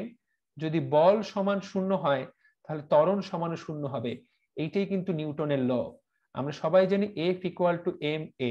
এ তখনই থাকবে যখন F থাকবে, F 0 হলে কিন্তু এও 0 হবে। কথাটা কিন্তু খুবই খুবই খুবই গুরুত্বপূর্ণ। এইটা জড় প্রসঙ্গ কাঠামোর জন্য 100% সত্যি, কিন্তু অজড় প্রসঙ্গ কাঠামোতে F = 0 হলেও A = 0 নাও হতে পারে, 0 বা নাও হতে পারে। আবার ত্বরণ যদিও শূন্য, দেখা যাচ্ছে যে সেখানে তারপরে কিছু বল কাজ করে, তো সেখানে F = 0 নাও হতে পারে। এটাই হলো অজড় প্রসঙ্গ কাঠামোর স্পেশালিটি। এইখানে কিন্তু নিউটনের এই যে সূত্রটা, এই সূত্রটা কিন্তু এই জায়গায় কাজে লাগে না। নন ইনার্শিয়াল রেফারেন্সে এই সূত্রটা কাজে লাগে না এইখানে। তাহলে ত্বরণ F = 0 কিন্তু ত্বরণ হচ্ছে, তাহলে এখানে বলটা কোথা থেকে আসলো? এই বলটাকে বলা হয় কাল্পনিক বল। সো আমরা এই যে কাল্পনিক বল, এটার উদাহরণ আমরা যদি সুযোগ পাই, আমরা তো বলছি আমরা এটার কনসেপ্ট ক্লাস নিব, তবে আমার দায়িত্ব হলো মেডিকেলের জন্য কাল্পনিক বল শব্দটা তোমাকে খেয়াল করায় দেওয়া। পরীক্ষায় কিন্তু প্রশ্ন আসবে কোন জড় কাঠামোতে কাল্পনিক বল ব্যবহার করা হয়, উত্তর হলো অজড় প্রসঙ্গ কাঠামো। এছাড়া এখান থেকে আর কোনো কিছুই পড়ার দরকার নাই। আমার মনে হয় তুমি যদি এইটুকু জানো, that will be enough. Michelson মর্লির পরীক্ষা শুধুমাত্র 3টা কথা আমরা জানবো। এই বিজ্ঞানীরা একটা অসাধারণ আবিষ্কার করেন, যে আবিষ্কারটা ছিল একদম গ্রাউন্ড ব্রেকিং, মানে একদম পুরো ফিজিক্সকে এই আবিষ্কারটা মোটামুটি চেঞ্জ করে দেয়। কারণ এই আবিষ্কারের আগে বিজ্ঞানীরা, তাবৎ পৃথিবীর বাঘা বাঘা সকল বিজ্ঞানী ভাবতেন ইথার বলে কোনো কিছু আছে, পুরো পৃথিবীটা ইথারের মধ্যে ডুবে আছে। এই ইথার কিন্তু কেমিস্ট্রির ইথার না, এই ইথার হলো ফিজিক্সের ইথার। এই ইথারের মধ্য দিয়ে আলো প্রবাহিত হয়। যখন থেকে আলোর তড়িৎ চুম্বকীয় তত্ত্ব আবিষ্কার হলো, তোমরা সবাই জানো তরঙ্গ প্রবাহের জন্য একটা মাধ্যম দরকার। যেমন শব্দ, শূন্য মাধ্যমে কিন্তু শব্দ প্রবাহিত হতে পারে না। সেই জন্য চাঁদে কিন্তু কোনো বায়ু নাই, তুমি কিন্তু চাঁদে কথা বললে শুনতে পাবা না, শূন্য মাধ্যম, শব্দের বেগ শূন্য। সেখান থেকে বিজ্ঞানীরা ধারণা করলেন আলো যেহেতু একটা তরঙ্গ, তাহলে নিশ্চয়ই আলোর প্রবাহের জন্য মাধ্যম দরকার, সেই মাধ্যমটা হলো ইথার। এবং তাবৎ সকল বিজ্ঞানী ইথারকে ধরেই সকল পড়ালেখা করতেন। তিনি তারা ধরেই নিতেন ইথার আছে। কিন্তু মাইকেলসন এবং মর্লির একটা অসাধারণ পরীক্ষা, যেই পরীক্ষাতে এই ধরনের একটা যন্ত্র তারা ব্যবহার করেন, এবং এই যন্ত্র ব্যবহার করে তারা কিন্তু আবিষ্কার করেন যে পৃথিবীতে ইথার বলে কোনো কিছু নাই। তো এই যে বিশাল আবিষ্কার, আমরা শুধুমাত্র সেই অংশটুকুই পড়ব। দেখো, মাইকেলসন ও মর্লি, ইথার বলে কোনো কিছু মহাবিশ্বে নাই। এবং মাইকেলসন এবং মর্লি আবিষ্কার করেন আলোর বেগ একটা ধ্রুব রাশি। মহাবিশ্বের যেই জায়গাতেই যাও, আলোর বেগ কখনোই বদলে যাবে না। এই যে অসাধারণ আবিষ্কার, এই অসাধারণ আবিষ্কার কিন্তু পরবর্তীতে আইনস্টাইন হতে সাহায্য করেছে। সো এই আবিষ্কার দুটো যদি না হইতো, আলোর বেগ ধ্রুব রাশি, মনে হয় না আইনস্টাইন হতে পারতেন। সো এই যে অসাধারণ কথা, মাইকেলসন ও মর্লির কিন্তু বিশাল অবদান পুরো পদার্থ বিজ্ঞানে। সো পরীক্ষায় কিন্তু প্রশ্ন আসবে যে মাইকেলসন ও মর্লি পরীক্ষা থেকে কোনটি পাওয়া যায় না। একটা হলো ইথার বলে কিছু নাই, 2 নাম্বার কথা আলোর বেগ হলো ধ্রুব রাশি, এবং গ্যালিলিও রূপান্তর সঠিক নয়। এখন তুমি বলবা ভাই গ্যালিলিও রূপান্তরটা কি জিনিস, একটু পরে দেখবো আমরা গ্যালিলিও রূপান্তর। এই যে গ্যালিলিও রূপান্তর এটা সঠিক নয়, কখন সঠিক নয় সেটাও আমরা দেখব। তারপর এখান থেকে পুরো টপিকটা থেকে শুধুমাত্র এইটুকু জানলেই হবে যে এরা আলটিমেটলি কি আবিষ্কার করেন। এরা আবিষ্কার করেন ইথার বলে কোনো কিছু নাই। ঠিক আছে, ঠিক আছে। সো এটুকু জেনে গেলাম। এটা মাইকেলসন মডেলের পরীক্ষা। এই পরীক্ষাটা তোমরা চাইলে ইউটিউবে পরীক্ষাটা তারা কিভাবে করেছিলেন সেটা দেখে নিতে পারো। তবে এইটুকু বলতে পারি যে ওগুলা থেকে পরীক্ষায় প্রশ্ন আসবে না। আমি আপাতত যেহেতু তোমাদেরকে মূল ফিজিক্স পড়াচ্ছি না, মেডিকেল ফিজিক্স পড়াচ্ছি, বারবার করে বলছি, হোপফুলি তোমরা আমার কথা বুঝতে পেরেছো। এরপরেই কিন্তু আইনস্টাইন আপেক্ষিকতা তত্ত্ব। দেখো এই পরীক্ষাটা তারা করেছিলেন 1887 সালের দিকে যতদূর আমার মনে হয়। আইনস্টাইন কিন্তু তার প্রথম তত্ত্বটা দেন 1905 সালে। সো এই আবিষ্কার ততদিনে হয়ে গেছে আলোর বেগ একটা ধ্রুব রাশি, সেইটা কিন্তু আইনস্টাইনকে তার তত্ত্বটা দিতে অনেক বেশি সাহায্য করে, আপেক্ষিকতা তত্ত্ব। এবং আইনস্টাইনের আপেক্ষিকতা তত্ত্ব 2 প্রকার, একটা হলো সাধারণ, আরেকটা হলো বিশেষ। দেখো বিশেষটাই তিনি দেন আগে, সাধারণটাই তিনি দেন পরে, এবং বিশেষ তত্ত্বটা তিনি দেন কত সালে? 1905 সালে। পরীক্ষা কিন্তু এটাই আসবে। বিশেষ তত্ত্ব দেওয়া হয় কবে? 1905 সালে। সাধারণ তত্ত্ব দেন কবে? 1916 সালে। তো এই দুটা সালই আমাদেরকে ইতিহাসে খুবই খুবই খুবই গুরুত্বপূর্ণভাবে মনে রাখতে হবে। যদিও তিনি কিন্তু বিখ্যাত হন 1919 সালের পরে। তত্ত্ব দুটো দেওয়ার পরেও কিন্তু তাবৎ পৃথিবীর বিজ্ঞানীরা তাকে বিশ্বাস করতে চাচ্ছিলেন না, কারণ তিনি এমন সব কথা বলছিলেন যেটা মোটামুটি একদম বিজ্ঞানের মূল ভিত্তিকে তিনি নড়িয়ে দিয়েছিলেন। তো যাই হোক, সাল দুটো সবাই কষ্ট করে মুখস্থ করবা। আশা করি তোমরা ঘুমিয়ে পড়োনি, কারণ অনেকটুকু পড়া, এবং পড়াটা যে খুব বেশি আনন্দদায়ক তাও কিন্তু না। আচ্ছা যাই হোক, এখন জাস্ট 2টা তথ্য এখান থেকে শিখবা। বিশেষ তত্ত্বটা কি নিয়ে আলোচনা করে আর সাধারণ তত্ত্বটা কি নিয়ে আলোচনা করে। দেখো বিশেষ তত্ত্বটা পরস্পরের তুলনায় সমগতিতে সঞ্চারণশীল বা অসঞ্চরণশীল সিস্টেম নিয়ে তিনি এটা আলোচনা করেছেন, এবং এটা সাধারণ তত্ত্বেরই একটা বিশেষ রূপ। তোমার মনে আছে কিনা জানি না, আইনস্টাইন তার জীবনের সবচেয়ে সুন্দর চিন্তা হচ্ছে তিনি একটা মানুষ ছাদ থেকে পড়ে যাচ্ছে, এই কল্পনাটা করেছিলেন। একটা মানুষ ছাদ থেকে পড়ে যাচ্ছে, এই কল্পনাটা তিনি যেদিন করেছিলেন, এইটা ছিল তার জীবনের সবচেয়ে সুন্দর কল্পনা, এবং এই কল্পনাটাই তাকে মূলত এই স্পেশাল থিওরি দিতে সাহায্য করেছিলেন। এবং তোমরা নিশ্চয়ই, আমরা যখন একটা চ্যাপ্টার পড়লাম, লিফটের অঙ্কগুলো যে করলাম, ওইটা কোন চ্যাপ্টার? লিফট পড়ে যাচ্ছে ছিঁড়ে, ওটা কোন চ্যাপ্টার? চ্যাপ্টার 4। চ্যাপ্টার 4 কাজ ক্ষমতা শক্তি, নিউটনিয়ান বলবিদ্যা। ওই যে একটা লিফট ছিঁড়ে পড়ে যাচ্ছে, জি ত্বরণে নেমে যাচ্ছে, এই আবিষ্কারগুলো কিন্তু বিজ্ঞানী আইনস্টাইনের করা। এবং মানুষ যে অতি ভারহীনতা অনুভব করবে বা ওজন শূন্যতা অনুভব করবে, এই আবিষ্কারগুলো কিন্তু বিজ্ঞানী আইনস্টাইনের করা। এবং আইনস্টাইন এই আবিষ্কার করার পরেই কিন্তু তার স্পেশাল রিলেটিভিটি থিওরিটা তিনি লিখে তিনি এটা প্রকাশ করে ফেলেন। তারপরে 1916 সালে তিনি এটা নিয়ে কাজ করতে থাকেন। তারপর তিনি একদম সূর্য, নক্ষত্র, ধূমকেতু, উল্কাপিণ্ড, মাধ্যাকর্ষণ, সবচেয়ে গুরুত্বপূর্ণ হলো এই মাধ্যাকর্ষণ। মূলত এইটাই হলো গ্রাউন্ড ব্রেকিং। তিনি গ্র্যাভিটি মাধ্যাকর্ষণ সম্পর্কে আইডিয়া পাওয়া যায় কোনটা থেকে? সাধারণ তত্ত্ব থেকে। পরীক্ষা কিন্তু এই লাইনটাই আসবে। মাধ্যাকর্ষণ এবং সমগ্র বিশ্বের গঠন সম্পর্কে আইডিয়া পাওয়া যায় কোন তত্ত্ব থেকে? এইটাই হলো সাধারণ তত্ত্ব থেকে। ঠিক আছে। এবং আইনস্টাইন মূলত কিভাবে মাধ্যাকর্ষণ শক্তি কাজ করে এইটা তিনিই প্রথম ব্যাখ্যা করেন। নিউটন শুধু বলে গিয়েছিলেন, আপেল পড়া থেকে তিনি শুধু বলে গিয়েছিলেন একটা শক্তি আছে যার নাম মাধ্যাকর্ষণ শক্তি। তিনি সেটার মান বলে দিয়ে গিয়েছিলেন যে সেইটার মান আমরা এইভাবে বের করতে পারি, কিন্তু তিনি বলতে পারেন নাই এই মাধ্যাকর্ষণ শক্তি জন্ম কেন হচ্ছে, কোথা থেকে আসলো এই মাধ্যাকর্ষণ শক্তি। এই যে জন্ম কোথা থেকে আসলো, এই উত্তরটা দেন বিজ্ঞানী আইনস্টাইন, এবং সেইটাই তিনি 1916 সালে বলেন। এবং এইটা প্রমাণিত হয়ে যাওয়ার পর আইনস্টাইন জাস্ট পুরো পৃথিবীতে প্রচন্ড বিখ্যাত হয়ে যান, কারণ এর আগে ফিজিক্সের লোকজন এই জিনিসটাই বুঝতে পারছিল না মাধ্যাকর্ষণ শক্তি আসতেছে কোথা থেকে। So that's it. তাহলে আইনস্টাইনের তত্ত্ব কয়টা? 2টা।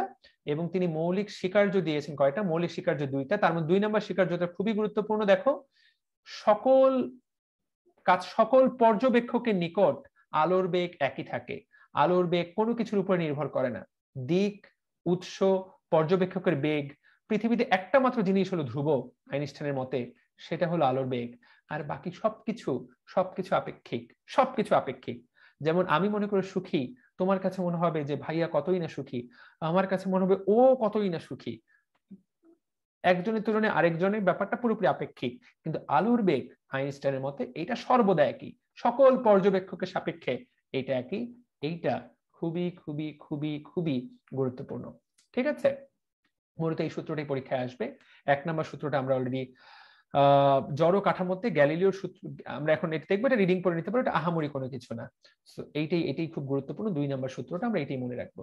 ওকে, এইবার গ্যালিলিও রূপান্তর বলে একটা রূপান্তর আছে, আরেকটাকে বলা হয় লরেঞ্জ রূপান্তর। আমি শুরুতেই বলে নিই, এই দুইটা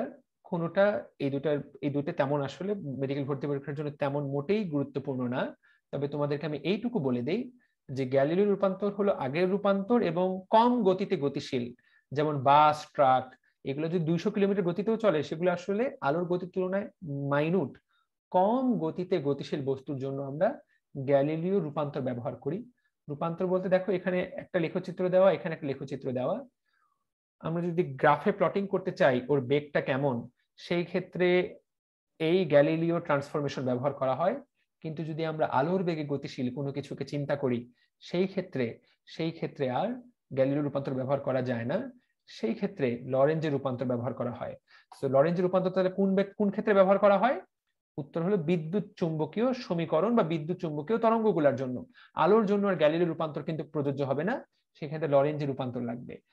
এবং এইটাই আমরা আসলে জানার চেষ্টা করব যে গ্যালিলিও রূপান্তরের চেয়ে পরবর্তী কোন রূপান্তরটা বেটার, লরেঞ্জের রূপান্তর, এবং আপেক্ষিকতা তত্ত্বকে সমর্থন করে কোন রূপান্তর, লরেঞ্জ রূপান্তর। এখন এই রূপান্তর কি সেটা আমরা আজকে আলোচনায় যাচ্ছি না, শুধু এইটুকু বলে দেই যে আবারও বলা হচ্ছে যে আপেক্ষিকতা বা আলোর বেগ বা প্রচন্ড গতিশীল, আলোর বেগে গতিশীল বস্তুর জন্য কোন রূপান্তরটা প্রযোজ্য, লরেঞ্জ রূপান্তর প্রযোজ্য। এখান থেকে এই পর্যন্ত অতীতে কোনো প্রশ্ন আসেনি, আমি গ্যারান্টি দিতে পারি ভবিষ্যতে কোনো প্রশ্ন আসবে না। তবে মেইন যে কথাটা বললাম সেটা তুমি যদি মনে রাখো, দ্যাট উইল বি এনাফ। এখান থেকে এই সমীকরণগুলো আমি আসলে দেখতে বলবো না, দেখার দরকার নেই। আমরা আমাদের টপিকের একদম শেষ চলে আসলাম। এই হেডলাইনটা পড়লেই তোমার আসলে মেইন পড়া শেষ।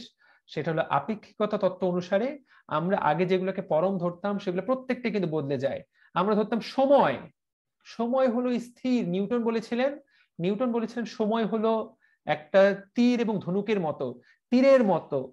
তীর যেমন বের হয়ে সামনের দিকে যেতেই থাকে, কখনো ফিরে আসে না, এবং একই বেগে চলমান, এটা বলেছিলেন নিউটন।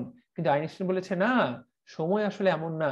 সময় বলে না, সময় হলো নদীর মতো, সময় এবং স্রোত কারোর জন্য অপেক্ষা করে না। এটা আসলে খুব সুন্দর একটা উদাহরণ। সময় হলো নদীর স্রোতের মতো, যদিও সেটা বয়ে যায়, কিন্তু কিন্তু বিপরীত দিকেও ফিরে আসতে পারে। আবার কোথাও স্রোতের বেগ বেশি, কোথাও স্রোতের বেগ কম। অর্থাৎ সময় কিন্তু দ্রুত চলতে পারে, সময় কিন্তু আস্তে চলতে পারে। নিউটন কিন্তু এই চিন্তাটা করতেই পারেন নাই, যে চিন্তাটা আইনস্টাইন করেছিলেন। তাহলে সময় কিন্তু ধ্রুব না। তুমি আমি যে আজকে, আমাদের বয়স যে আজকে 25 বছর, আমরা যদি এমন একটা গ্রহে থাকতাম যেই গ্রহে ঘড়ি খুব দ্রুত চলে, তাহলে দেখা যেত যে আমাদের কি বলে বয়স আরো অনেক বেশি। আমরা যদি এমন একটা গ্রহে থাকতাম যেই গ্রহে ঘড়ি খুব আস্তে চলে, দেখতে যে তোমার আমার বয়স দেখা যেত মাত্র 5 বছর হয়েছে, 25 বছরের জায়গায় 5 বছর। সো সময় পুরোপুরি পরিবর্তন করা যায়, শুধুমাত্র নির্ভর করে তুমি কোন গতিতে গতিশীল আছো তার উপরে নির্ভর করে সময়ের পরিবর্তন হয়। তাহলে দেখো, আপেক্ষিকতা তত্ত্ব অনুসারে সময়ের প্রসারণ বা কাল দীর্ঘায়ন, দৈর্ঘ্যের সংকোচন এবং ভর বৃদ্ধি। কালকে থেকে বারবার করে এই কথাটা বলছি, এই 3টা জিনিস মনে রাখতে হবে। সময়টা বেড়ে যায়, ভরটা বেড়ে যায়, দৈর্ঘ্যটা কমে যায়। কখন? যখন কোনো বস্তু আলোর গতিতে বা আলোর কাছাকাছি গতিতে গতিশীল হয়। এটাই হলো মেইন কথা। তাহলে হেডলাইনটা আবার বলে দিচ্ছি, সময় সম্প্রসারণ। যদি কোনো বস্তু আলোর গতিতে গতিশীল হয়, তাহলে দেখা যাবে যে তার কাছে মনে হবে যে তার ঘড়িটা, তার কাছে যদিও ওই সময় মনে হবে তার কাছে কোনো পরিবর্তন নাই, কিন্তু আমার কাছে মনে হবে ওই ব্যক্তির ঘড়িটা স্লো হয়ে গেছে। আমি পৃথিবীতে দাঁড়িয়ে দেখব যে ওর ঘড়িটা আসলে স্লো হয়ে গেছে। সো এইটার নামই হলো টাইম ডাইলেশন। এখানে ইংরেজিটার দিকেও তাকায় দেখতে পারো তুমি, টাইম ডাইলেশন। এটা বিভিন্ন মুভিতে ব্যবহার করা হয় এবং দেখা যায় এই টাইম ডাইলেশন ব্যবহার করে পিতার বয়স কিন্তু পুত্রের বয়সের চেয়ে কম হয়ে যেতে পারে, পুত্রের বয়স পিতার বয়সের চেয়ে বেশি হয়ে যেতে পারে, এরকম ঘটনা ঘটতে পারে। ধরো একজন বাবা, একজন পিতা তার বাচ্চাকে পৃথিবীতে রেখে গেল, বাচ্চার বয়স তখন 5 আর বাবার বয়স তখন ধরো 30, সে পৃথিবীতে রেখে গেল, সে আলোর বেগের কাছাকাছি এমন একটা গ্রহে গেল, যেই গ্রহে 10 বছর সমান, যেই গ্রহের 1 বছর সমান আমাদের পৃথিবীর 10 বছর। ওই বাবা ওই গ্রহে যখন 3 বছর কাটায় আসবে, 3 বছর কাটায় সে যখন পৃথিবীতে ফিরে আসবে, সে দেখবে তার পুত্রের বয়স হয়ে গেছে 35, তার বয়স হয়ে আছে 33। সে দেখবে তার পুত্র পৃথিবীতে তার চেয়ে বড় হয়ে গেছে, কারণ ওই গ্রহের 1 বছর সমান আমাদের পৃথিবীর 10 বছর। সো আইনস্টাইনের থিওরি মতে এই জিনিস সম্ভব এবং আমরা কিন্তু এই জিনিস ঘটাই ফেলবো আজ থেকে 500 বছরের মধ্যে। সো এই জিনিস ঘটা সম্ভব, এটার নামই হলো কাল দীর্ঘায়ন। সো যাই হোক, এখান থেকে জাস্ট মনে রাখতে হবে যে সময় স্লো হয়ে যেতে পারে। দেখো তাহলে দেখো, গতিশীল অবস্থায় থাকা ঘড়ি নিশ্চল অবস্থায় থাকা ঘড়ির চেয়ে কি হবে? ধীরে চলবে। এইটা কিন্তু খুবই গুরুত্বপূর্ণ কথা। তাহলে গতিশীল ঘড়িগুলো কি হবে? ধীরে চলবে, অর্থাৎ সময় কি হয়ে যাবে? স্লো হয়ে যাবে, অর্থাৎ প্রসারিত হয়ে যাবে। এই কথাটাই আমরা মনে রাখবো। অর্থাৎ গতিশীল অবস্থায় থাকা ঘড়ির সময়টা কিন্তু বেড়ে যাচ্ছে, তাই না? সময় প্রসারিত হচ্ছে কিন্তু ঘড়িটা ধীরে চলতেছে। কতটুকু বৃদ্ধি পাবে? এতটুকু বৃদ্ধি পাবে। যারা দুজন হাত তুলেছো, এই বিষয়ে কোনো প্রশ্ন আছে নাকি? এই বিষয়ে প্রশ্ন থাকলে শুধুমাত্র করবা, না হলে হাত নামায় ফেলো। আরএসটি বলো ভাইয়া। মাসুদ রানা, হ্যাঁ বলো, কে প্রশ্ন করতে চাও বলে ফেলো তাড়াতাড়ি। ভাইয়া আমার ফটো ইলেকট্রিক ক্রিয়া নিয়ে একটা প্রশ্ন ছিল, মানে অনেক আগে থেকেই বলতে চাইছিলাম। আচ্ছা বলো। হ্যাঁ ভাইয়া, ওই যে মানে ক্ষার ধর্মীয় পদার্থর ফটো ইলেকট্রিক ক্রিয়া বেশি ঘটে কেন? আর ওই যে মানে সব ধরনের ধাতুর ক্ষেত্রে গামা আর এক্স রে রশ্মি ঘটে কেন? মানে এই দুইটা বিষয় ক্লিয়ার করতে চাইছিলাম। ধাতুর মধ্যে বেশি ঘটার কারণ হলো ধাতুর ইলেকট্রন গুলোকে সহজেই বাইরে নিয়ে আসা যায়, এটাই মূলত কারণ। এবং ক্ষার জাতীয় পদার্থগুলো, ক্ষার ধাতু হলো কি জন্য? মানে মৃৎ ক্ষার ধাতু তো হতে পারতো। হতে পারতো। এখন এটার পুরো ডিটেইল ব্যাখ্যাটা আমার জানা নেই যে কেন ওগুলো হয় না। এখানে বলা হয়েছে হয় এটা এখন এটার দুই রকম ঘটনা ঘটতে পারে, যে বিজ্ঞানীরা দেখতে পারেন যে এগুলোর বেশি হয়, এটার ব্যাকগ্রাউন্ড চেক করে তারা দেখতে পারেন যে কেন বেশি হয়, সেটার ব্যাখ্যাটা আমার জানা নাই। মাসুদ রানা গুগল করে দেখতে পারো, জানো কিনা এটার ব্যাখ্যাটা আমার জানা নাই। হতে পারতো মৃৎ ক্ষার ধাতু হতে পারতো, সকল অধাতু হতে পারতো, ওগুলো থেকে হয় না কেন? যে কোনো প্রশ্ন হতে পারে। আচ্ছা ঠিক আছে, আমি শেষ করি, তারপর বাকিদের প্রশ্ন নিচ্ছি। কালকের জেরিনের প্রশ্নের উত্তর তো দেওয়া হয় নাই। ওকে, আপেক্ষিকতা তত্ত্ব অনুসারে দৈর্ঘ্য সংকোচন। এখন দেখো, দৈর্ঘ্য সংকোচন আলোর বেগে গতিশীল হচ্ছে।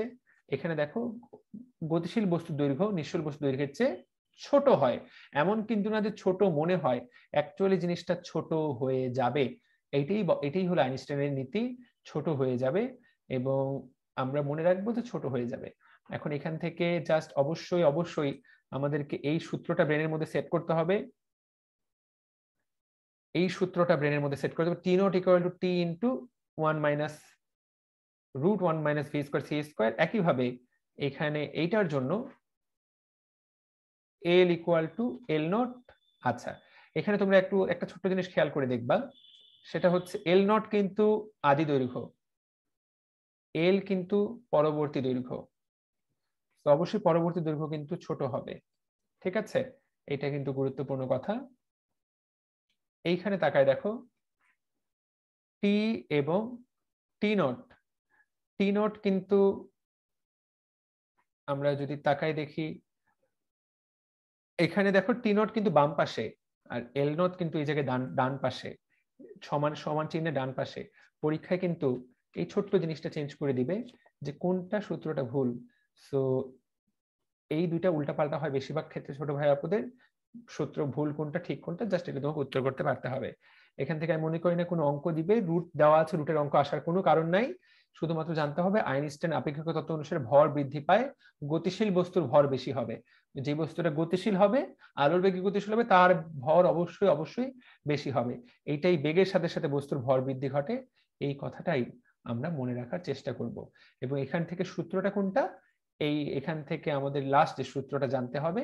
একটা করে লাইন মাত্র পড়াচ্ছি এবং অ্যাকচুয়ালি যে লাইনটা পড়াচ্ছি সেটি আসলে আমাদেরকে জানতে হবে। এই লাইনটি তোমাকে জানতে হবে, m equal to m naught by 1 minus V square by c square.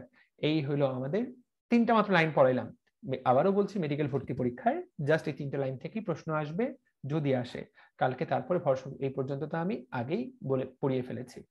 So যাই হোক, আইনস্টাইনের এই আবিষ্কারগুলা নিয়ে প্রতিনিয়ত গবেষণা হচ্ছে, আরো বেশি মানুষ এগুলো গবেষণা করছে। এই চ্যাপ্টার থেকে কোনো অঙ্ক আসার কোনো কারণ নাই।